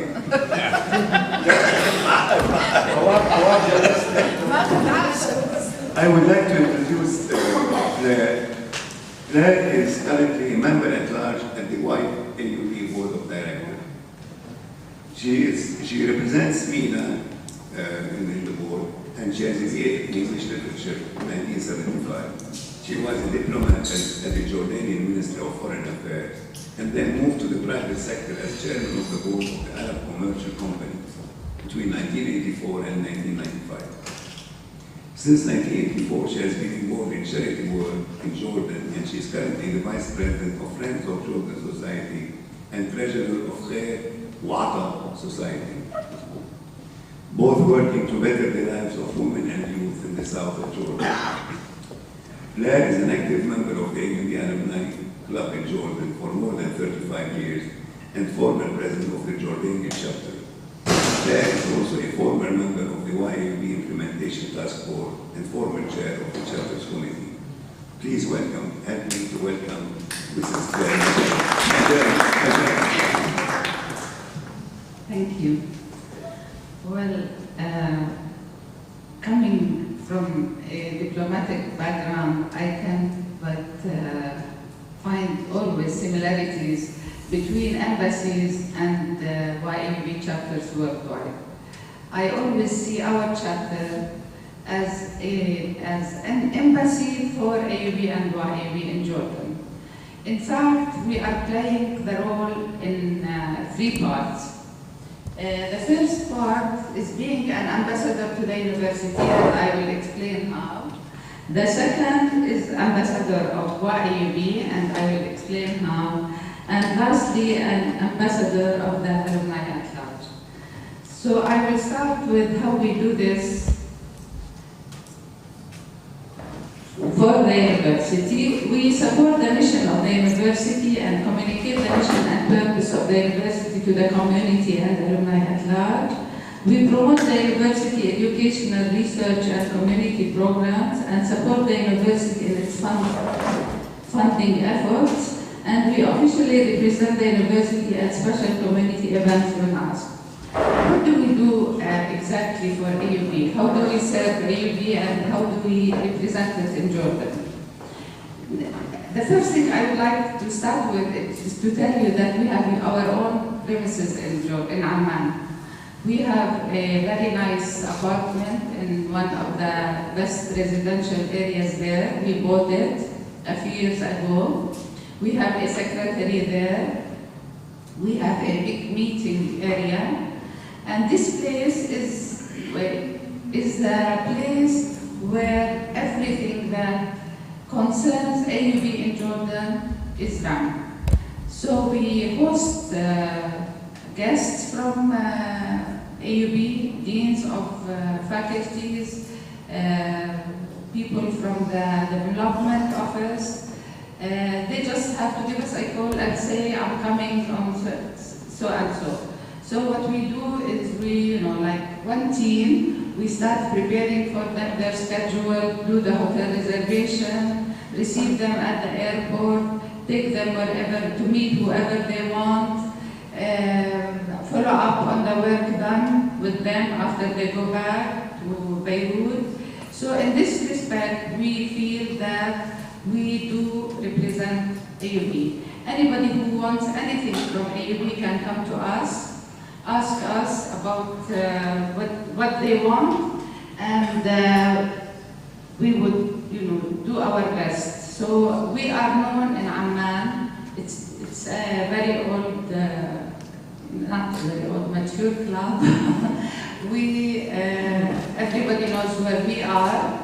Even people coming to visit Amman from all over, I mean, if they are AUB, they can just get our telephone number from the website, contact us, and we will immediately invite them over to our meetings, maybe take them out according to the age group. What we also do is we promote AUB in schools in Amman. Because I'm sorry, I talked so much. No. For example, when the head of admission, Dr. Kanaan, plans a visit to Amman, what we do is we make schedules, appointments for him with all the schools who have a prospect of recruiting students, and then we go around with him, and we usually take young AUB alumni to represent the good face of AUB alumni, and then we follow up. We do a reception at the club, we call it the AUB Alumni Club. We invite people through the newspaper, and Dr. Kanaan will speak to them about the university. He holds all the interviews with the students there. But then we follow up with the applications, we send them to AUB, we follow up with the dorm issue, and last but not least, we invite all the students and their families to the club, and we talk to them about AUB and Lebanon, how to open an account. Of course, it's not me because my experience is so old in Lebanon, but the young AUB alumni would explain everything to them, and usually it's very successful. A few years ago, we used to organize even the parents' trip to Lebanon with their kids. But now everybody's arranging it by themselves. And the other thing is that our club is also the connection between all the alumni and the AUB. For example, if they want to obtain information from Beirut, my grades during the war, many people wanted their certificates, so we are the ones to follow up on this. And even in times where AUB needs us, we're always there, like during the 2006 war in Lebanon. I mean, it was phenomenal what we did, not in the value of the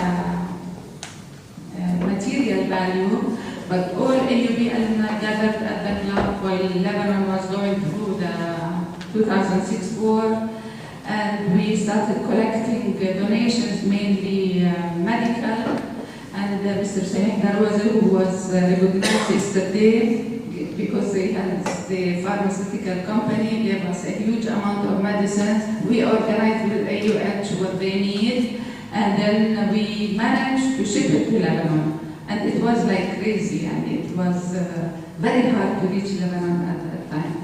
So we donated all of this to AUB MC, and we were, sort of in the newspapers and everything. So I hope this is part of the debt we have to pay for AUB. And last but not least, we also support the scholarship fund. Anybody in Jordan who wants to donate for the scholarship fund in the university, we connect him with Dr. WAAAUB. We arrange for his coming here. We ourselves do agreed with AUB. We have a school that's for talented students. It's called the Jubilee School. Every year a student from there comes to AUB. AUB pays the tuition, and we pay the allowance and the dormitory. So we have like 7 students now at AUB. Now, as for the chapter support to alumni at large, of course we start with social networking. We always hold activities in order to introduce. We have 5 more minutes. Oh, good. We organize events in the club and outside the club to connect the alumni together. They're always very successful, and they're targeted toward the young and the old.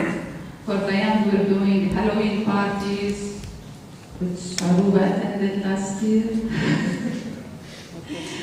For the old, we hold bridge classes in the club. For the children, we hold children of alumni. I used to have Christmas parties, but I was a little bit younger. So we want all the alumni to come to the club for each needs. We try to cater to all age groups. Then, of course, we do professional networking events like lectures and seminars. Always in the club we have an event going on, whether it's a workshop in bridge, ikebana, art of living, public speaking, and usually it's attended by the alumni. Now, as for the career opportunities, we are concentrating so much on this because we believe this is a way to attract the young alumni, especially at times like this, jobs are very rare. So we are starting now a job affairs section run by young alumni in which they will collect the CVs of the young graduates. And young, what we mean by young is the 10-year-old graduate, we call him young. And then connecting them with institutions, and mainly this is run by AAUBites. So this is what we are trying to do in order to enhance also the young alumni involvement with us, because this is a way to attract them, as we were talking this morning. I mean, they have to have an incentive to come, the young people. Also, we are connecting with the university. We forward the alumni inquiries to the university, to the administration, and we recognize the alumni for their professional accomplishments. Like during our gala dinner every year, we recognize 5 alumni for their accomplishments. And we celebrate everyone's success. For example, when a new cabinet is formed and you have a few AUB alumni graduates on the cabinet as ministers, we call them, for the reception at the club to celebrate them. And we sort of make it like a family occasion to celebrate.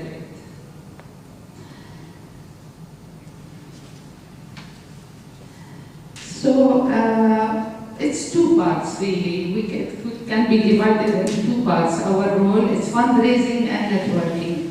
But I would like to emphasize the networking process because Jordan is a poor country and people are not so affluent as to donate, except of course a few affluent alumni and dedicated people like the Mahmoud Malhas, whose hall is named after, and Sha'ir and Samih Darwaza. But in general, our concentration at AUB alumni in Jordan is on networking, connecting, staying in touch with the university. Thank you. Thank you, Claire. No wonder that Jordan was well recognized yesterday as one of the outstanding chapters, along with Abu Dhabi. Thank you very much. Now we go to Dr. Boulos, who's going to really suggest the... Do you have comments, please? We're going to have it at the end if you don't mind, because we need to... As we go, we're going to still have half an hour at the end. Please. Let me introduce Dr. Boulos to you. Dr. Boulos is a 1966 civil engineer graduate. After working a couple of years in the profession, he decided to pursue graduate work in mathematics, in which he got his PhD from Syracuse University. Nabil taught over 10 years at AUB, after which he started his own IT consultancy in Jordan and Qatar. And he's the president of WAAAUB Qatar chapter. Dr. Boulos, you have the floor, and you're going to really suggest new ways and new avenues for that. Thank you. 10 minutes, okay, thank you. First of all, allow me to be, a lot has been said in the morning, a lot, so we'll try not to repeat ourselves. But I want to take a different direction. Allow me to be very critical and very negative. Not for the lack of love, but for too much love, for AUB. Okay. Yesterday, chapters and individuals were honored by WAAAUB. The question is, why didn't AUB also honor them? They worked for AUB. They did not work for WAAAUB. Second,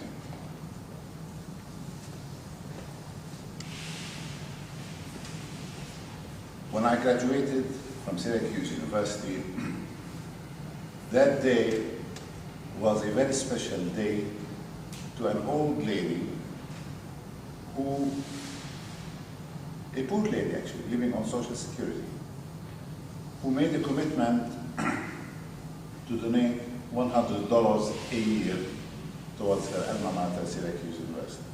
And on that day, she was honored. She was queen for a day.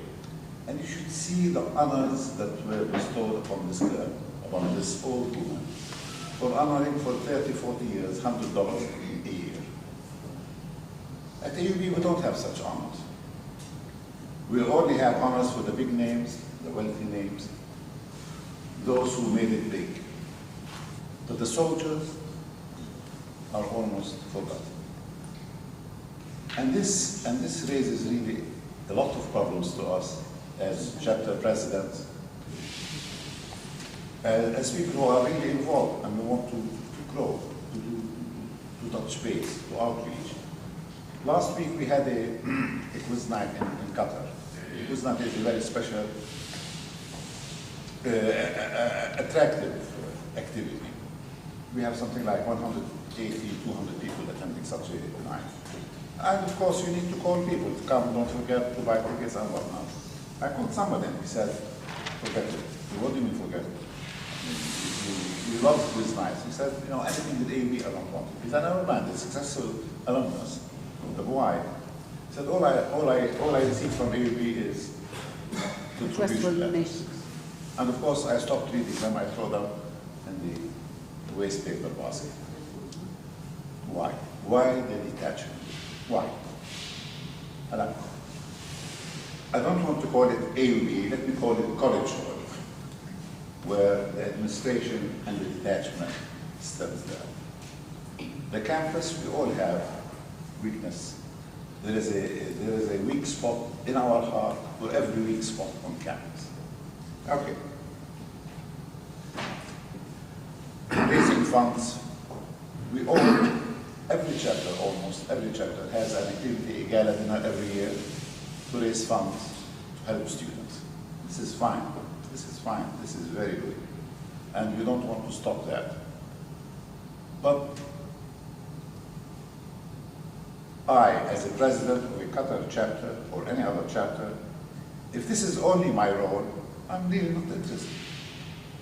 I'm not interested because I believe there are other roles that we should play.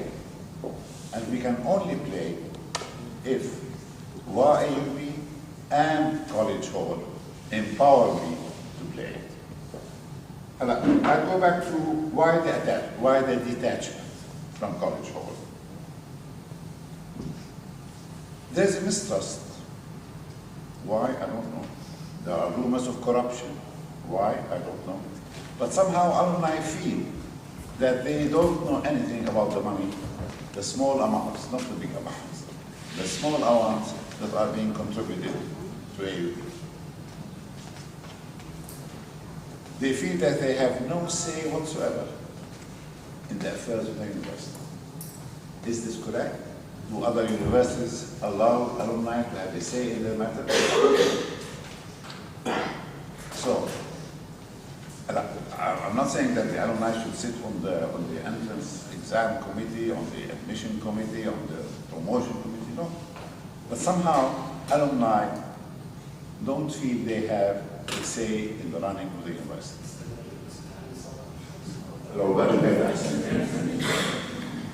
Okay, sorry. Alumni feel that there are no special privileges for them, for admitting their children into AUB, or getting special discounts or funds or whatever.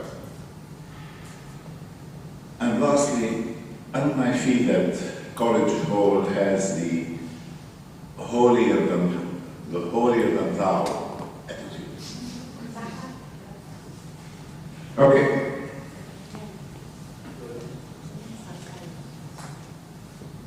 I'd like to tell you not about our successes in Qatar, the Qatar chapter. I'd like to tell you about our failures. The first failure, this is my third year as president. I don't have a Qatari member on the committee.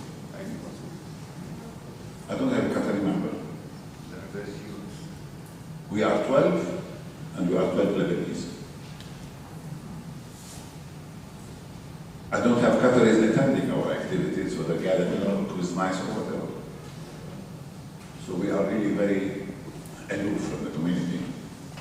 And thirdly, we have not been able to convince a single Qatari to send his child to AUB, to study at AUB. Well, understandably, the security situation prevents many parents from but I suppose if the situation is difficult, it means our argument has to be strong.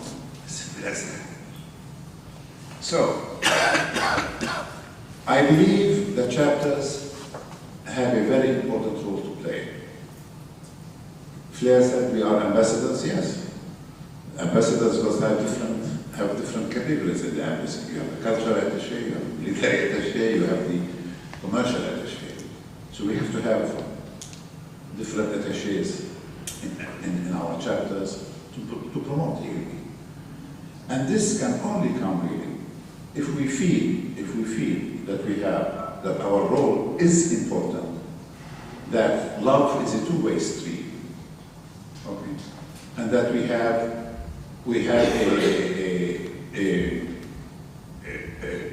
a simple means of being appreciated for what we do. Thank you.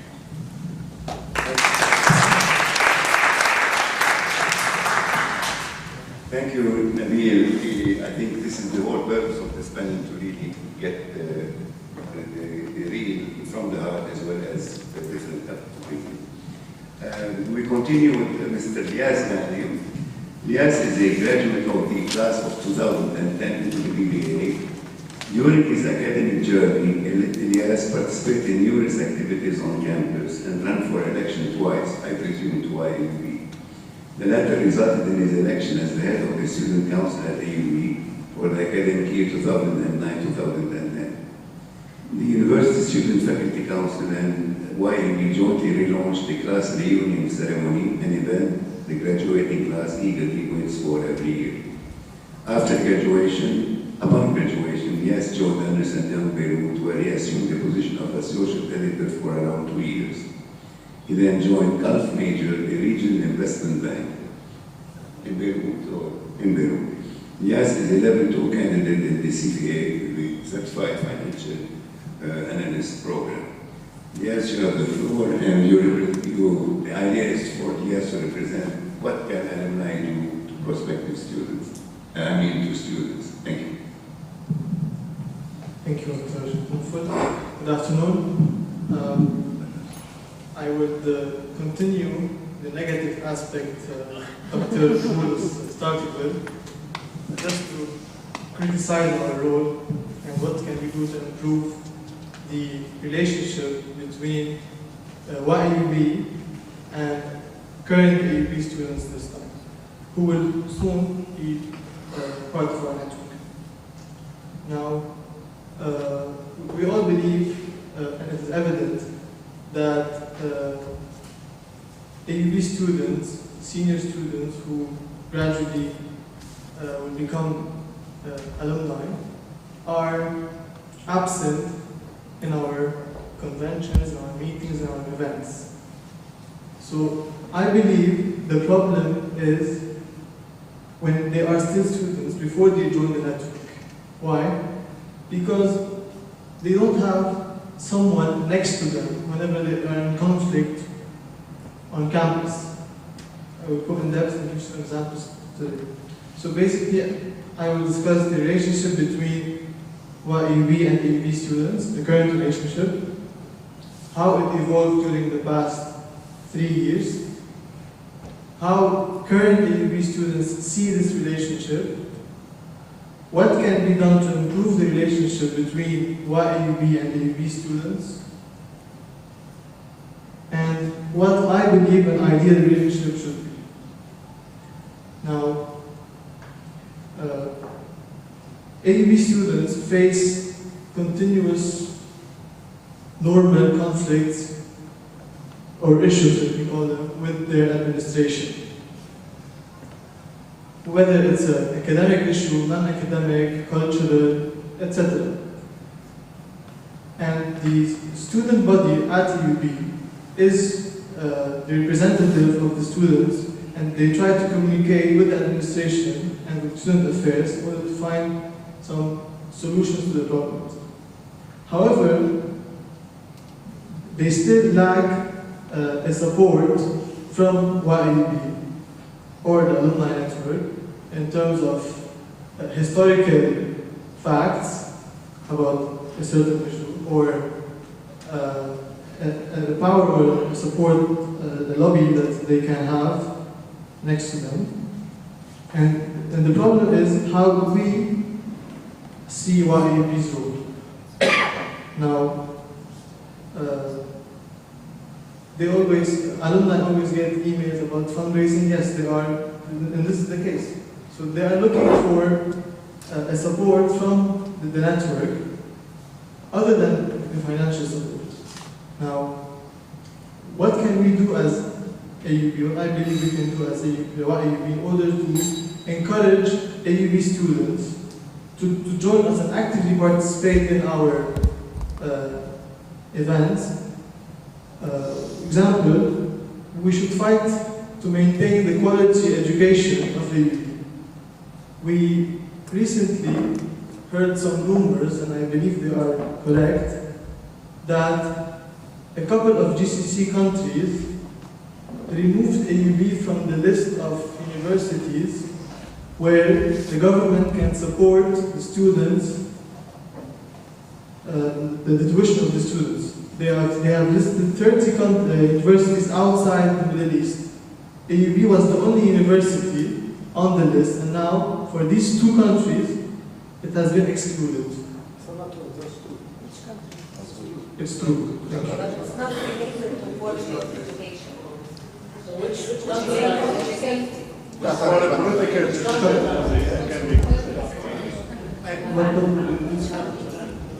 Qatar and Kuwait. Did they include AUB or universities in Lebanon? Because there's an LAU. This is what we need to know. Would you kindly? AUB. My understanding was that AUB was excluded from the list. It was on the list. It was the only university on the list. Qatar and Kuwait.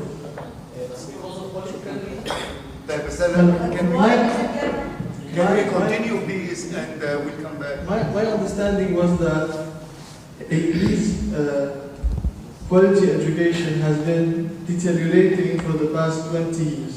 This is evidence also in when I talked to a couple of HR managers at leading firms. For example, my HR manager at Ernst & Young, she's been recruiting AUB students for 20 years for the Beirut office, and every year she gets worse candidates than the year before. She gets CVs that are not acceptable for such companies to accept.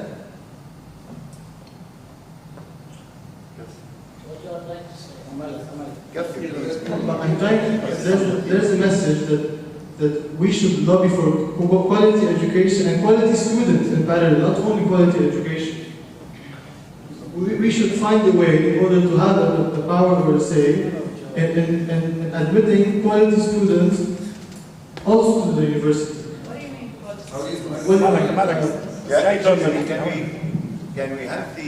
I'm clarifying this. And then we'll have questions. All right. Yes, can you continue, please, and you have 3 minutes. AUB aims for a certain number every year All right? Let's say 2,000. Okay? If they have 1,500 good candidates, they have to take additional 500. Good can be in the SAT, two criteria, SAT and the school grades. Yes, you have 2 minutes more. All right. Stop the time for anyone. All right. The second issue that current AUB students look forward to be solved is to maintain an affordable education. It is evident that in the past 3 years, AUB's tuition fees with the new 15 credit policy increased by 31%. This also leads to quality students probably migrating to international universities. We do not communicate with students directly. Why not have meetings in the faculties and communicate with the students on the job life, what we can help, how we can help to hire these students directly from the campus. The fourth idea that we can do to improve the relationship is to lobby to have an efficient job fair every year. The Student Affairs Office and the Career Placement Center organizes the main job fair and have around 300 companies every year. They just come here and they market their companies. If we lobby for each company to hire at least 3 graduates, then we'll have half our graduates, 900 students, being employed before they graduate. Thank you.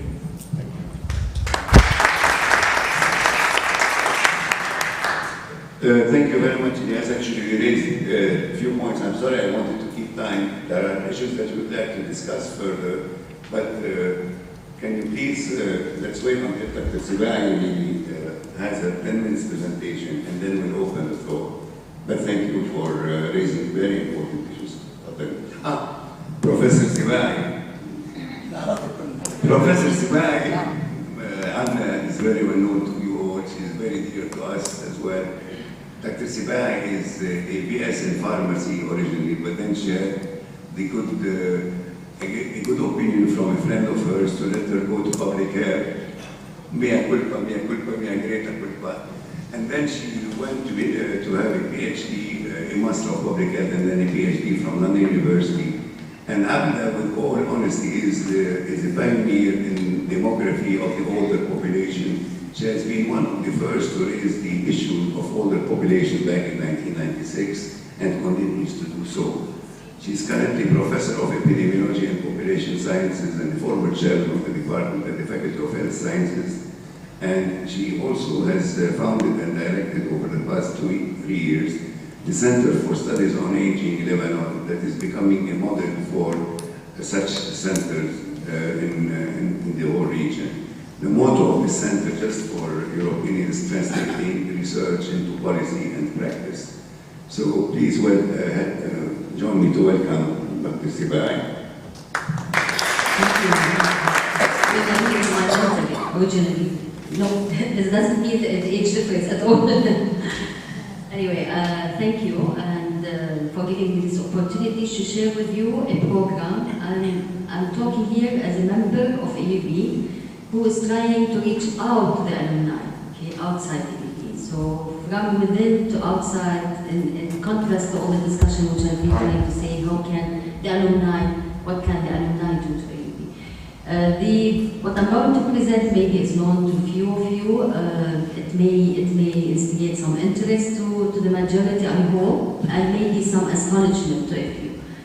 So this is a program which is entitled the University of Seniors, Jamiat Al-Kibar. And what we mean by Al-Kibar, the wise, the seniors. So these are the senior graduates, so juniors, somehow senior graduates, just graduating to the real life, just about the age of retirement.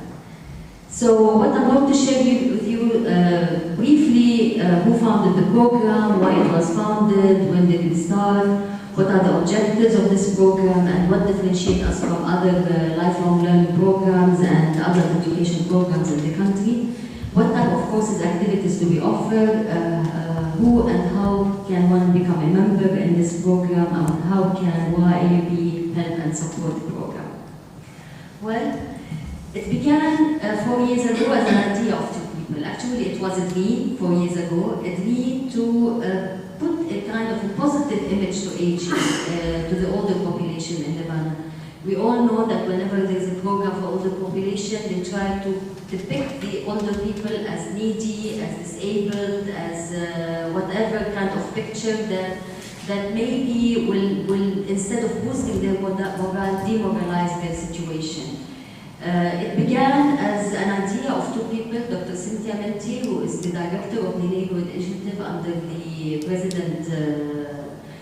president. And the Neighborhood Initiative is in fact a program in which it tries to bring provide some opportunities to faculty, staff, and students, also to network to the neighborhood of AUB. So bring the skills, the experience, and whatever from within AUB to outside AUB. And myself as a public health activist, as Nabeel has mentioned, with my long interest in AUB and public issues.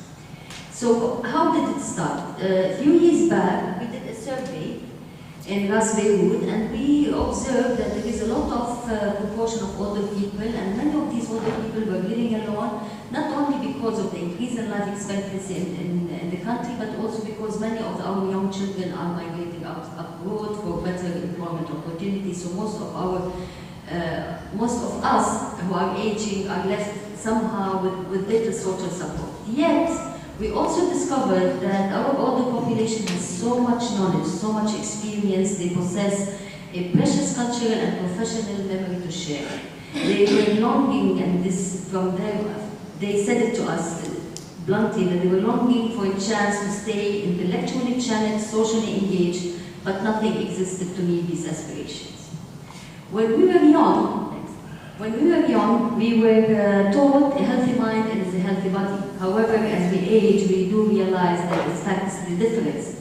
A healthy mind is necessary for a healthy body, to the extent that the motto, being engaged as we age, is becoming the logo of so many UN organizations to impress on us the importance of continuing engagement and never to retire from something. On the contrary, we have to look forward to retire to something upon our demographic retirement age. So, the University for Seniors was conceived. It's a new lifelong learning initiative at AUB. The first, I'm very proud to say, it's the first of its kind, not only in Lebanon, but also in the region. We, in fact, through this program, we wanted to provide older adults with educational, intellectual, and cultural opportunities in an academic and social environment. We did our homework. We did some, back in 2008, 2009, we conducted several focused discussions with certain alumni, graduates, people from the community, faculty members, people from the neighborhood. We did a survey of senior AUB alumni, and we reviewed and visited similar programs in the US, McGill, New York, Harvard, and we learned from them the logistics, how they started, what are the challenges, to the extent that we had some idea how to kind of organize such a program in Lebanon. We didn't want to copy and paste their programs, however, we adapted it to our culture, to our needs, and based on the focus group discussion and the surveys. We tested the ground and began in the spring of 2010 with only 3 experimental study groups. Based on this, we found great enthusiasm for the idea. And I quote from survey respondents and people who have shared in our study groups these quotes. For example, the University for Seniors is absolutely a beautiful project, so empowering for seniors and learning at all ages. And learning at all ages can never stop and certainly keep seniors alive. One should never retire from life, this is meaning to our life. It's a great idea. I'm 75 years old, but I want to continue to be a learner to the last. Indeed, University for Seniors has become a reason for my being. And I said I would take only 1 class a week, but now I spend most of the day here. It's a great initiative. these are quotes from participants and from participants from the study groups, within the study groups, and from myself. Now, we are in our system, and we have offered so far a wide range of activities. We offer study groups over 6-week period, mini courses over 3-week periods, and we have offered so far over 40 of these study groups, public series lectures, educational travel programs, joint projects with the students. We had a PhD student doing her PhD outside, but she wanted to connect with senior because her PhD was about oral history and reminiscence, and she wanted to reconnect with people from the neighborhood of Ras Beirut and from alumni to work out her thesis, and we hold a lot of social gatherings. Some of our classes are large. For example, we can accommodate many students. Others, we have to others are small, are limited to some participants, like in this memoir writing. Other classes are also limited because we have hands-on application. For example, social media class, making friends with the computer, home accident prevention, so there is a chance of a hands-on application towards the end of the class, and still others, the material covered is enriched with field trips. So we have lectures, for example, on carpet appreciation, but towards the end, the participants go actually to a carpet shop and feel the art of carpentry within the shop. So we have here some participants from the art of oriental carpets, digital photography. They do visits outside and take some shots, and we have architectural history of downtown Beirut. We had the opportunity to organize 2 educational trips outside Lebanon. One was done in December 2010, unfortunately before the risings and the conflict in Syria, exploring the houses in Damascus. And another one, we had a trip to Andalusia, and this trip, in fact, I would say 10 lucky senior participants went with another 20 students from AUB on this architectural trip. I would say 20 lucky students went to these with our seniors. Our mailing list is increasing. We were barely 61 when we started. Now we are around 450.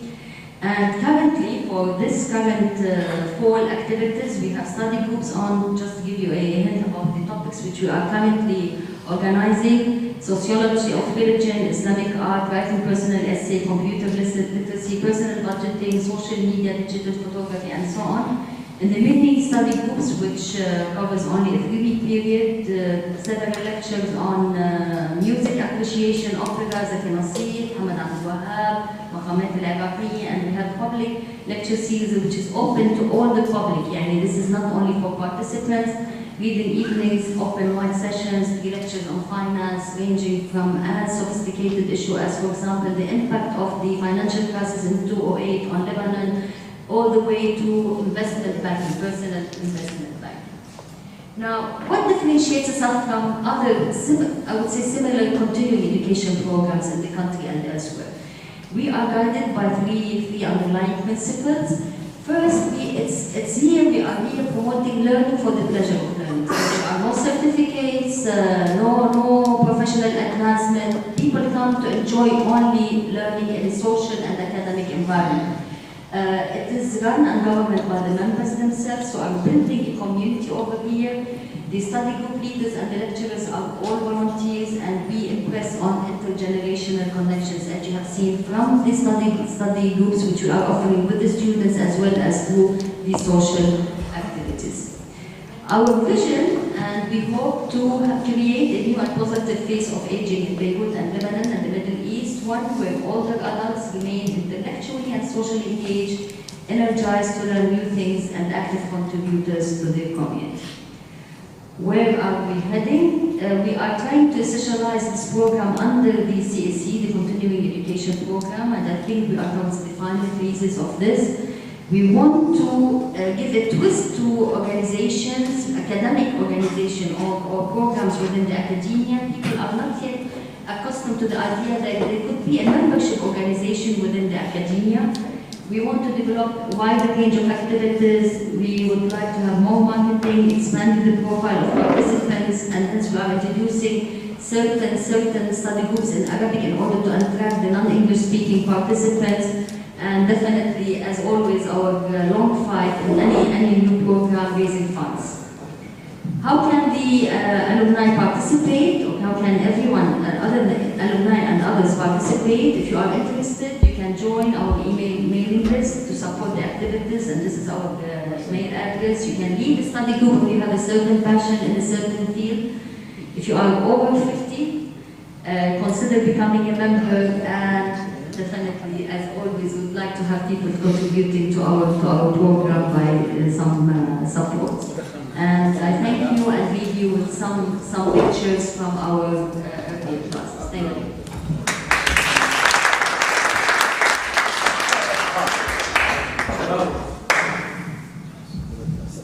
Thank you very much, Dr. Zibai, and thank you very much all the other panelists.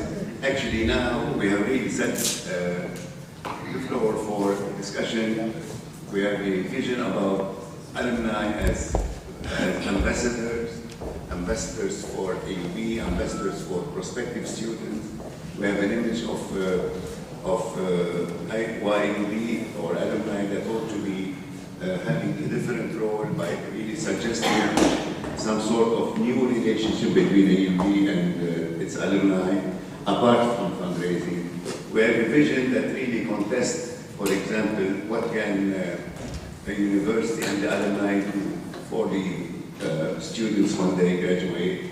And we have an example of programs that are for older alumni, by older alumni, not related to the university precisely. It was all sprung by university professors, however, not within academia. This is precisely, I think, what this panel is about, and I would like to invite you to comment, to ask questions. Please direct them to one of the panelists or Fadal Dr. Okay. Sorry, I kept you waiting. My comment is, I'm very much impressed with the extent of activities that you do in Jordan, especially in the field of recruiting students for AUB. However, I missed one important point, is counseling of students before they come to Beirut.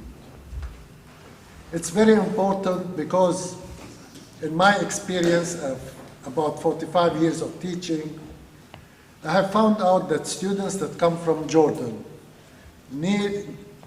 a good portion of them go the wrong way.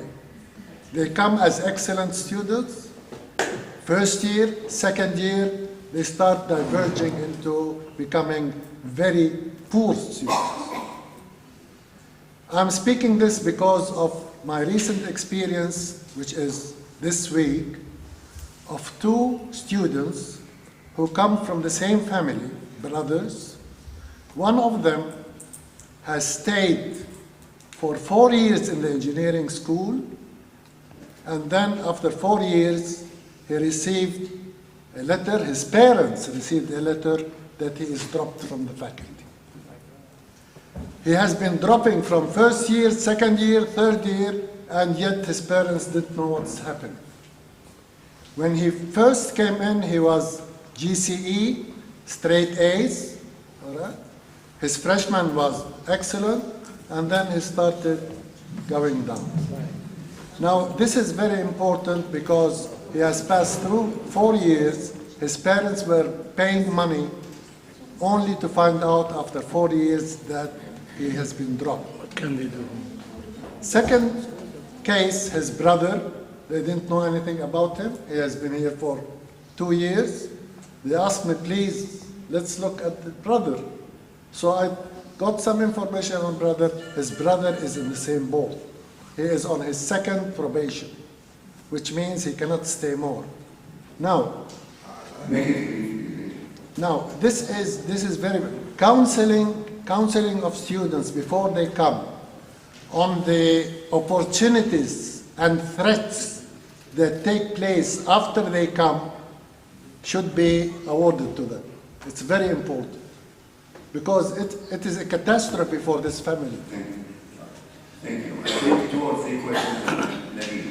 Let me just first respond to what Dr. Ayub has said. I mean, what can the alumni chapter in Amman... He's talking about the fact that because I want to explain about the rules. Okay. The AUB follows the system in the United States where we are not allowed to divulge information about the student's performance except to the student. If the parents do not know about his or her failure, the alumni chapter in Jordan cannot know about that. But that's another. But that's not the point I want to raise. I want to respond to. This is more reason. Let me follow on with the other point I want to raise. I want to respond basically to Elias Khan's remark. Let me first by presenting my credentials so that my response to him would be at least credible. I'm here carrying two hats. Not only as president of WAAAUB, I'm a faculty member. I have been on the University Senate for more than 22 years. The University Senate is the highest academic legislative body in the university. For the past 3 years, I was on the Senate Academic Board of Graduate Studies. In other words, I evaluate programs. I also serve as a consultant for UNDP, UNESCO, FAO, on academic programs in the region, in Syria, Saudi Arabia, Qatar, and Iraq. So what I'm saying is, your statement about the academic program of AUB going down, I'm sorry, it's just simply simple rumor. It lacks authority. AUB is the program, the academic program of AUB is moving up. It is testified by not only accreditation. I'm not really that impressed by these accrediting boards. The performance of our students, our graduate students, are doing excellent in the best universities. My son, for instance, was a B, graduate from AUB. He was an A graduate from MIT, and I can tell you graduates of other universities. So the academic program of AUB is moving up. We're introducing PhD programs now.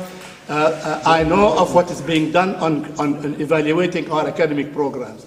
So, we have here all kinds of rumors. So we have a very strong academic program, and what you're hearing is not really, is not acceptable, and it needs to be documented. Now, one more other point to my friend. He's expressing the point of... Fine, I'm just presenting another, I hope I present information that can sort of refute what is being circulated.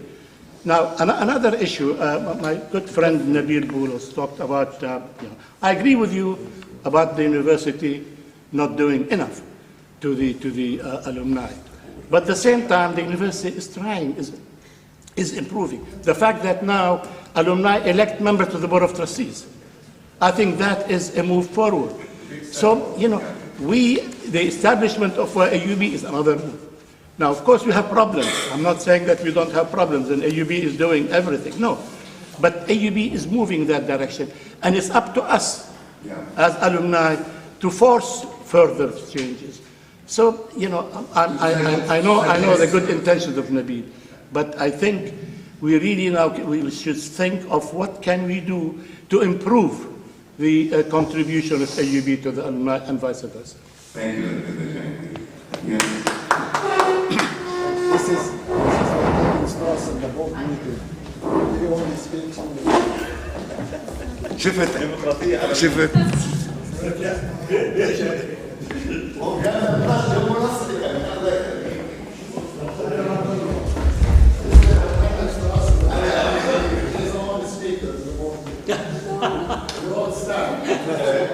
Good for him, that's just it. My name is Farouk Jabal. I'm a trustee of the UB, and I chair the Alumni Affairs Committee of the board. Really, I would like just to express a few points and comments. First of all, I was happy to listen to Dr. Nabil, and this is very well received. But I would like also to add, as a result of what you have spoken of, I would really recommend that communication should be a continuous thing. And as much as you can give us feedbacks to the WAAAUB board, the board can act, the administration can act and improve things. And you know, we were together on the second task force, we were, Flair and I and others, on the first task force that really created WAAAUB. And within 3 years of the WAAAUB functioning, we came to realize that there were certain things that should be amended and corrected. And we did it, and we were there.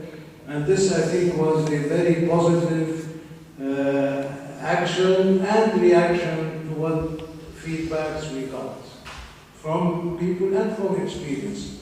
So in that sense, we have all to be positive, really, and give us the opportunity to improve on things. Nothing is perfect, and it is very fortunate that within 3 years of the creation of WAAAUB, we were able to notice and realize that what was commented on was correct. And so we had to change certain articles of the bylaws. So I think communication is very vital and important.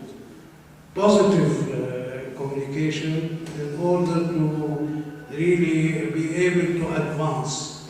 The second point I would like to make is that regarding the quality of education, besides the accreditation, which is, I think, covers now all the university as a whole and the faculties, different faculties and schools.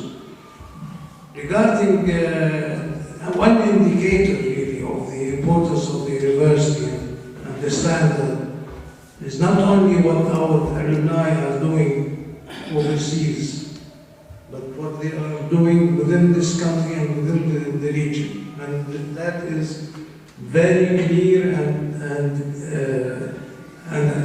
recognized in their hirings, in their performance, technically, in research, etc.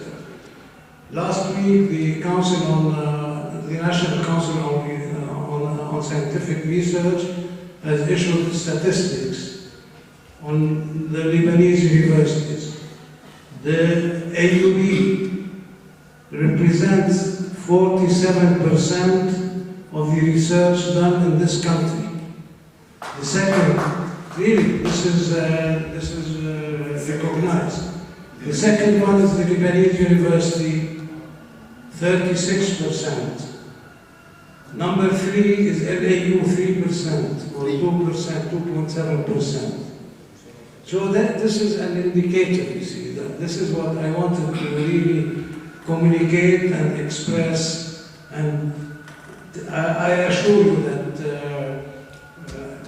we are ready as trustees and as members of the alumni community to help improve things as long as we receive feedbacks, really positive feedbacks with suggestions, with practical suggestions. Thank you.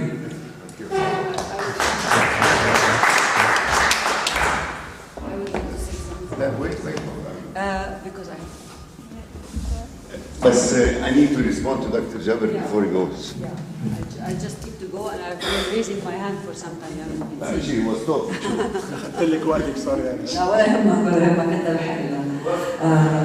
I just want to say to Dr. Mulus, I do respect auto-criticism, really.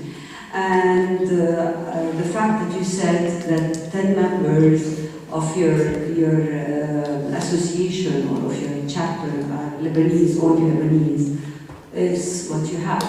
But I just want to tell you for a fact that I know of 3 graduates, Qatari graduates, 2 of them who are members of the Qatari ruling family, who were colleagues of mine at the Executive MBA. So if you can invite them to be part of that. I know that there are many, many others, but those people, the 3 people I know very well. Yeah, Munira, Exactly.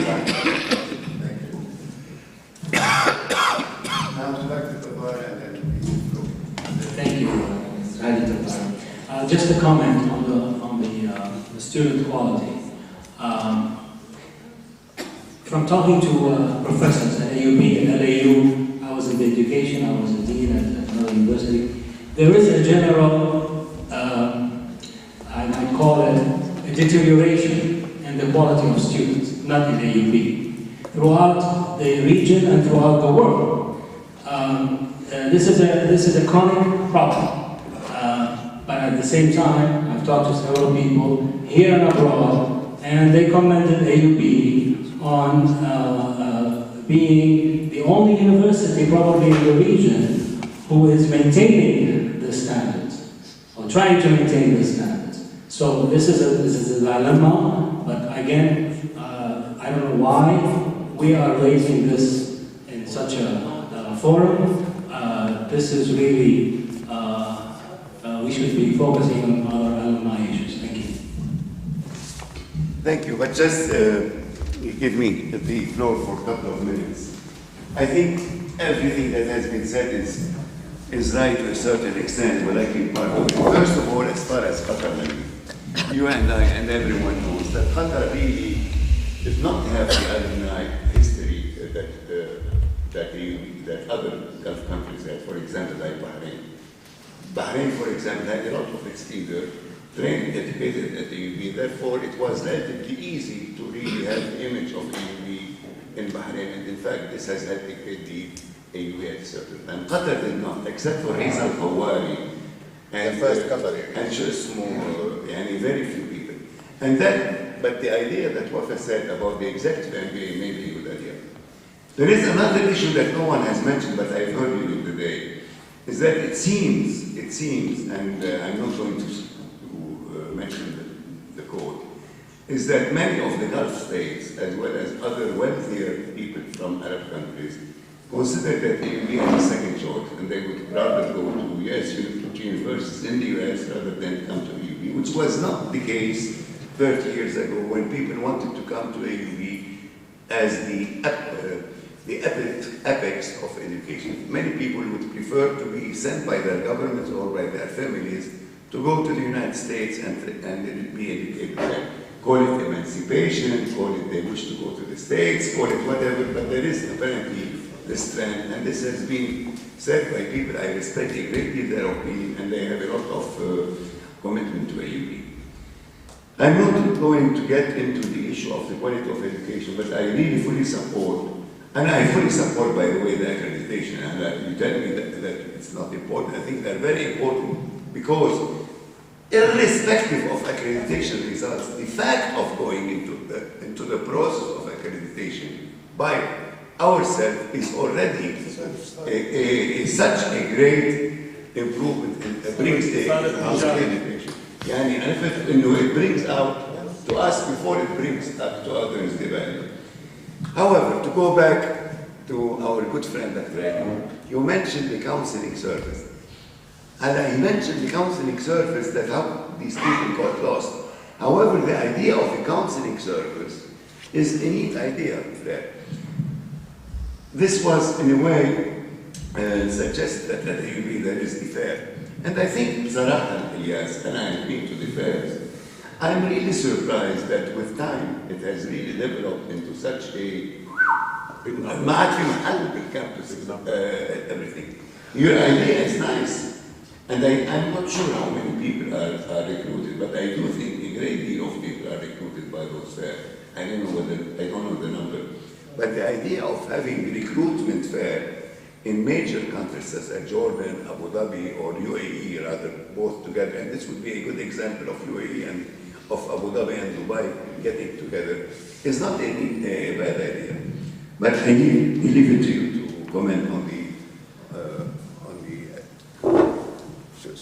the problem with these students, it's a global problem. Children going out and getting lost. فاروق الله يخليك بس تكتب. All what we can do is to get them together for 1 or 2 times before they leave to Beirut, just tell them about the campus, please read, the band, you know, very simple things. A little bit about outside the campus, but you can never predict what comes out of children when they go. It's years of bringing up. Well, we will try our best, I promise you. You understand that if they come to AUB, it's hard work and not fun to start with. I promise you we will add this section. Sorry, I wanted, before that, sorry, before Trustee Jabal, I just one second. I'm sorry, I forgot and I didn't realize that Trustee Jabal is leaving. Dr. Jabal, I want to really bring you up to it, some of the discussion that took place this morning when we were discussing basically the strategy of WAAAUB and its relationship to AUB. There were a few good points, and you will see this in the sort of the proceeding. There is no doubt in anyone's mind that WAAAUB or any alumni association primary purpose is really to support and to remain in excellent terms with AUB and to support the ideas, etc. What was discussed, and this is really why it is very timely, this panel, to have a relationship of the Alumni Association that is formalized. Yeah. The example that was given is that faculty, as one pillar, have the Senate. They play a role in the university. The students, second pillar, have a role in the student council. Administration have a role in administration and governance. Shouldn't we have as alumni a role? And the example of having alumni on the board of trustees is a good beginning, is a good example. Exactly. But this is the sort of issue that was discussed this morning, and whether the alumni association should not be interdependent with the mother, with the alma mater, rather than dependent. And if you look at the mission statement of WAAAUB, it is actually saying it is all linked to AUB. It is linked to AUB. And the mission statement is a corollary of AUB rather than having its own mission statement that some of these activities are suggesting. بس حبيت أحطك بالصورة. And this will be discussed, and a lot of everything is positive, but it was trying to formalize the relationship rather than remaining primarily a social and the I love you, but what can be done in a sort of a more formal. I'm sorry I made a return, but I just wanted to brief you on the morning. Thank you very much. And what I have suggested, and you have touched on it now, should be formalized and communicated via the leadership of WAAAUB to be really reconsidered, because I mentioned that we have, just after 3 years of forming WAAAUB, reconsidered certain things because we found that there was something wrong in the operation. So we are open. We should always be open to new ideas, to new suggestions for the betterment of WAAAUB as a whole on all levels. Thank you. I just wanted to, and the purpose also of this discussion is to bring up ideas about programs. Certain programs were brought up this morning. Can I leave now? Thank you.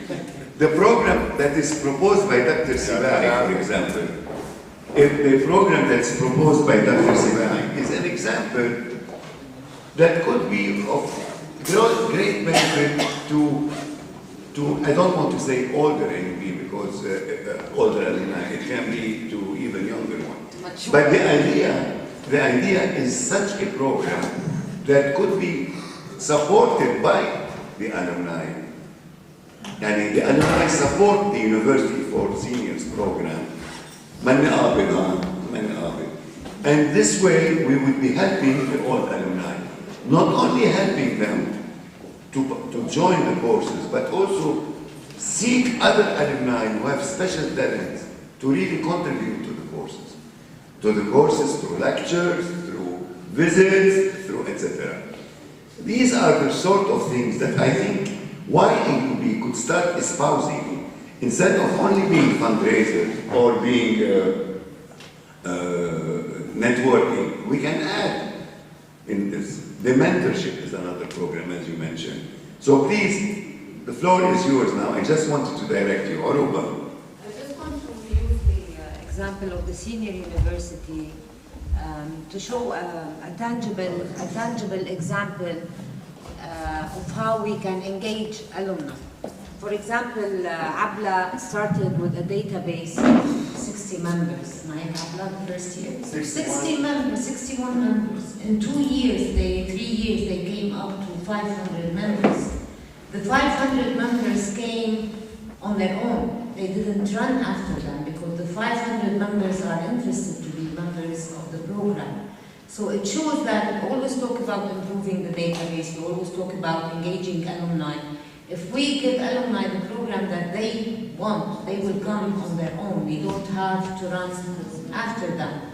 So this is an example. If you know exactly what they want, give them what they want, they will come. You don't have to run after them. But just to continue, it was an idea that was espoused by Cynthia Minthi and by Abla Sibai. They tested the ground in a scientific manner, and they saw that this was something that responds to the need. So basically, they're not only proposing a program, they're proposing a process. If we could really find out what alumni want, or can do, or wish to do, whether in Lebanon or outside, maybe our role as WAAUB is to try to really translate that wish or that need into a reality. Not only we would have responded to their needs, but we would have known what are their needs and made it a success and added program after program. Yeah, تفضلي. Please introduce yourself. Yes, سحر علام. لا أنت ضلك تصور ماشي. Hi, my name is Sahar Alam. I'm a member of the council. I would like to actually draw on what Yes said. And I mean, I'm not really sure exactly what he was really trying to, I mean, what kind of measures he was trying to let us work on, but there is something really wrong with what AUB is about now. And this I can tell you from my experience, because the students of AUB now don't have the same sentiment. This I know from my experience. I have my daughter at AUB now. I'm sorry to say that. I mean, I am very much of an advocate of AUB, big time. I have my problems with anybody and everybody who mentions anything regarding AUB, very sentimentally attached to that idea. I fully do not like any discussion, and I feel very fanatic about it, except I don't really know why. There is something wrong with the image of this image of what I had. This sentiment is really being shattered for some reason. I can't tell why. So at least, yes, there is this little thing. And when I keep telling my kids, Shoo, what's wrong? It's not the same. When you keep telling me, but you are in AUB, why can't you feel it? No, Mama, it's not the same. So there is something wrong. And what we felt, we really need to convey to those people. If they can't see it, then there's something wrong, either with the structure as it holds now, or with what's going on around, or we're trying to give them an image that no longer holds true. معلش I would like you to focus on this, and we are running, we still have the dogma. Yes, معلش. You made your point. Sorry. I have one question. تفضل. Did you have this feeling when you were at AUB, or this is a nostalgia which has increased that your attachment to AUB? This is the question that was also raised. Does it come with maturity? All the students, when they are in school... No, I always felt attached to AUB. Thank you. When I was a student and when I left AUB. Thank you. May I comment? I think I saw you. I would agree with you to a certain extent, and I agree with you. Usually, when you're a student, you see the wrong things, but then you have the nostalgia developed afterward. But to a certain extent, you're right about AUB has failed to project really the image of AUB as it should be. In the past, we have, I believe, a more active Office of Information that was, advocating or presenting AUB, I believe, in the right way. Because maybe I happen to be Director of Information for a long time there. But what I see right now, we're talking about the change of information to Office of, called branding. When we started, this approach to the presenting the image of AUB and branding AUB and all that, I think we really need AUB needs to reconsider. And I'm really advocating this at AUB. We really need to consider our information approach to the university community, students, to alumni, and otherwise. Thank you. We need to, this is the last question because we started, people are leaving, so. Okay, thank you. I would like very much to thank all the sharings, and having best practices and challenges are equal for me and myself. And what I would like to see, having redundant meetings like these, setting up priorities, capturing the good practices and procedures and processes, replicating them across different chapters, and also acknowledging what are the main challenges and how to find solutions. So my question, from where to move, and where to move forward, and when, and how. Thank you. But you don't say redundant, you mean repetitive.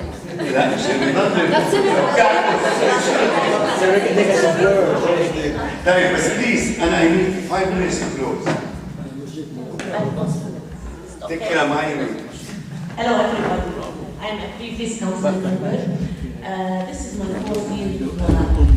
I am very enthusiastic and I'm very active supporting this as a society. My husband, me, all my children are graduates. I also have a son now. What I want to say is not new. It's not something strange.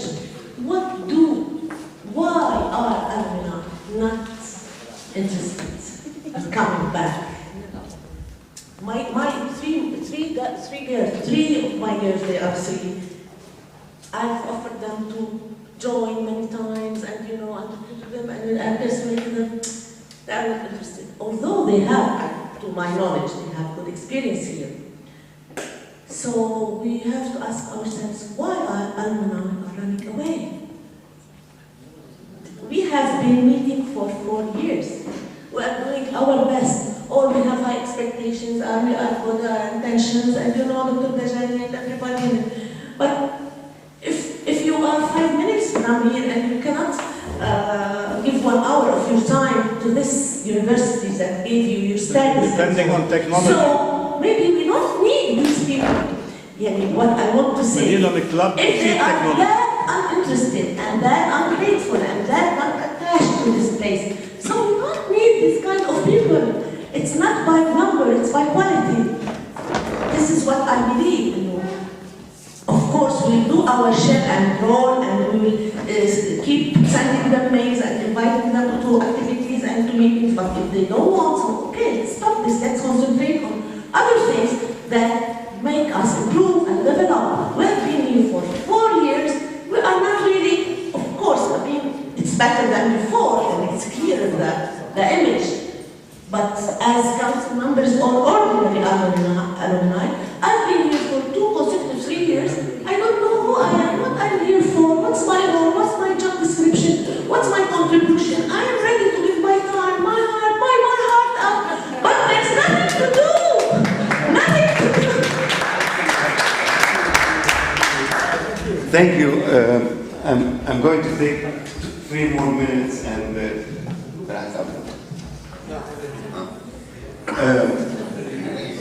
actually, I want to really also bring up other few issues that were brought to me during the day.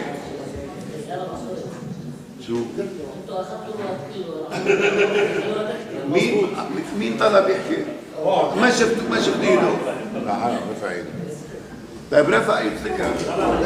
شو عرفني؟ ما كنت قبل منالي. close now. Okay. And I would like to share an experience with Edith. On the contrary, I am an AUB graduate since 1994. To tell you frankly, I'm working with a group of companies. Until today, every year, we are working hard to get more AUB students or graduates to join our company. And what we are really frustrated that after 3 years, they are leaving us with better jobs. So always they are going higher and higher. So don't be afraid. We had this feeling before, and I don't think it is really existing. So that's it. Sorry بس أنا ما شفت ده. عم تشتغل ضدي. أنت خلود كأني. I'm sorry, I have to go back. I want to go back to something that Dr. Will said. Is that the fact that the incentive that AUB or WAAAUB people, they have to get to participate. And Dr. Deshane objected to the fact that if we say that they get some kind of incentive. I believe that values in this time, we don't have values. There's nobody who works for a value, for a simple value. People, they have to get something out of giving out from their time, out of their work or everything. So if they don't get some kind of an incentive, like I said, probably a percentage, get our percentage from their children, and I think that AUB, as a management, will give us this kind of privilege. If we do something as WAAAUB, something that's very productive, that is channeled in the welfare of AUB, they will give us some kind of this thing. This is it. Does it include AUH? Before we close, each one of the panelists, if you would like to wrap up, totally. We're wrapping up if you would like to. Well, I just have something in mind about what Dr. Abla was talking about, and it will just an example of what WAAAUB could do. She's been talking about this program for the senior AUB alumni, and immediately I grasped the idea and want to imply it in Amman. Exactly. So I hope that more of this will be exchanged between chapters, whether in Lebanon or outside. Not only This is exactly what was the purpose. But I wanted to ask you. Not only, I'm sorry, this is not only for senior alumni, it's only for all seniors. It was an example. Yeah. And I had a question though related. How much, Nabil would like that, how much does the fact that you have a Jordan Alumni Club and a facility that brings together that you own help your activities? Very much. We meet every Monday. بدي opposite. We meet every Monday, and anytime I want to pass by the club to do anything, related to AUB, everything is available. As I said, any one of you who's coming to Lebanon, we welcome him in the club.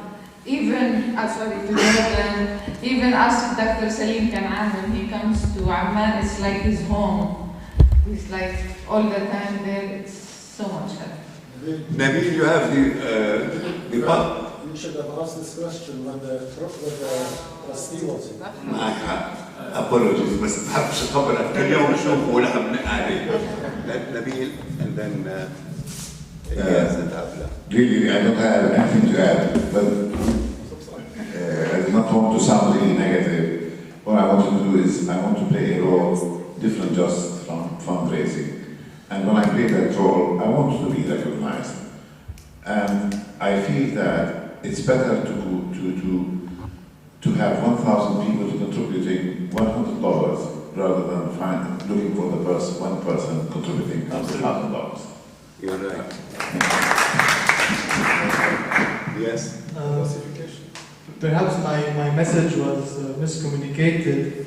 However, the ultimate goal, I believe, is to have a younger alumni here. Look around. We are 60,000 alumni across the world. We're less than 60 here, and I'm the youngest here.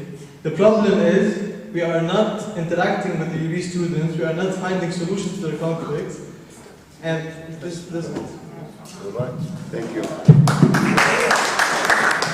Just a small comment. I'm not from the administration. I've never liked administration, but in this initiative which we founded 4 years ago, I felt that the administration, although they have not done anything for us, but they were not at least they were supportive.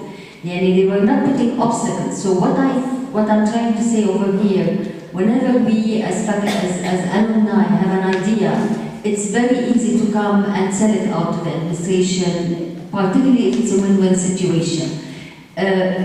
This program is seen by the administration now as an ambassador of an idea in which AUB is seen, because I would like to go back to the tuition. Tuition is really very minimal to be, and to be a member of this organization, University for Seniors, is very, very small. It's like $150 for the whole term, and one can assign or participate in as much as courses as you would like.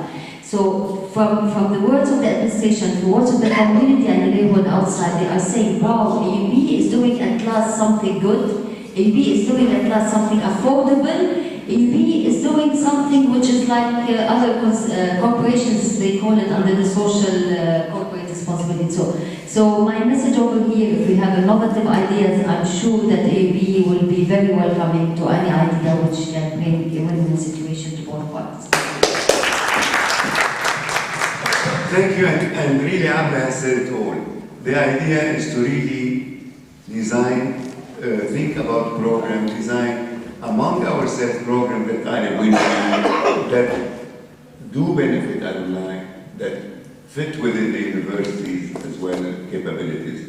So I think we have made some move this morning. We have an example, we have other examples from chapters, and the other thing that I meant to mention is the elitist attitude. This was also mentioned as far as the hospital. Unfortunately, a lot of the image of AUB that is being depicted is that we have become an elitist university and an elitist hospital. For the rich, for the wealthy, for the very wealthy. And I think this may be something that the alumni can do something about. Before I close and give the floor to our friend in Abu Dhabi, I want you to think also about when to have the convention. We did it in Christmas, they said it was Christmas. We did it in September, they said but what about commencement time? This is something that we'd like to Very bad. Commencement time, most of the university is busy with the You cannot do it during commencement, do it after commencement. the margins of commencement, not at commencement, لا بأس. جاي أعطيك إياها بنفسي. Thank you very much. نعتذر خير طلعت شوي آسف. I would like just to thank all of you. It was really very instructive for all of us to communicate. I have just one small note for WAAAUB. We all agree here that WAAAUB, by definition, is the association of chapters. It means I am a part of WAAAUB, you are a part of WAAAUB, you are a part of WAAAUB. So what I would like myself to see is that WAAAUB as a platform to be more and more stronger in intercommunicating among the chapters and interfacing with the university.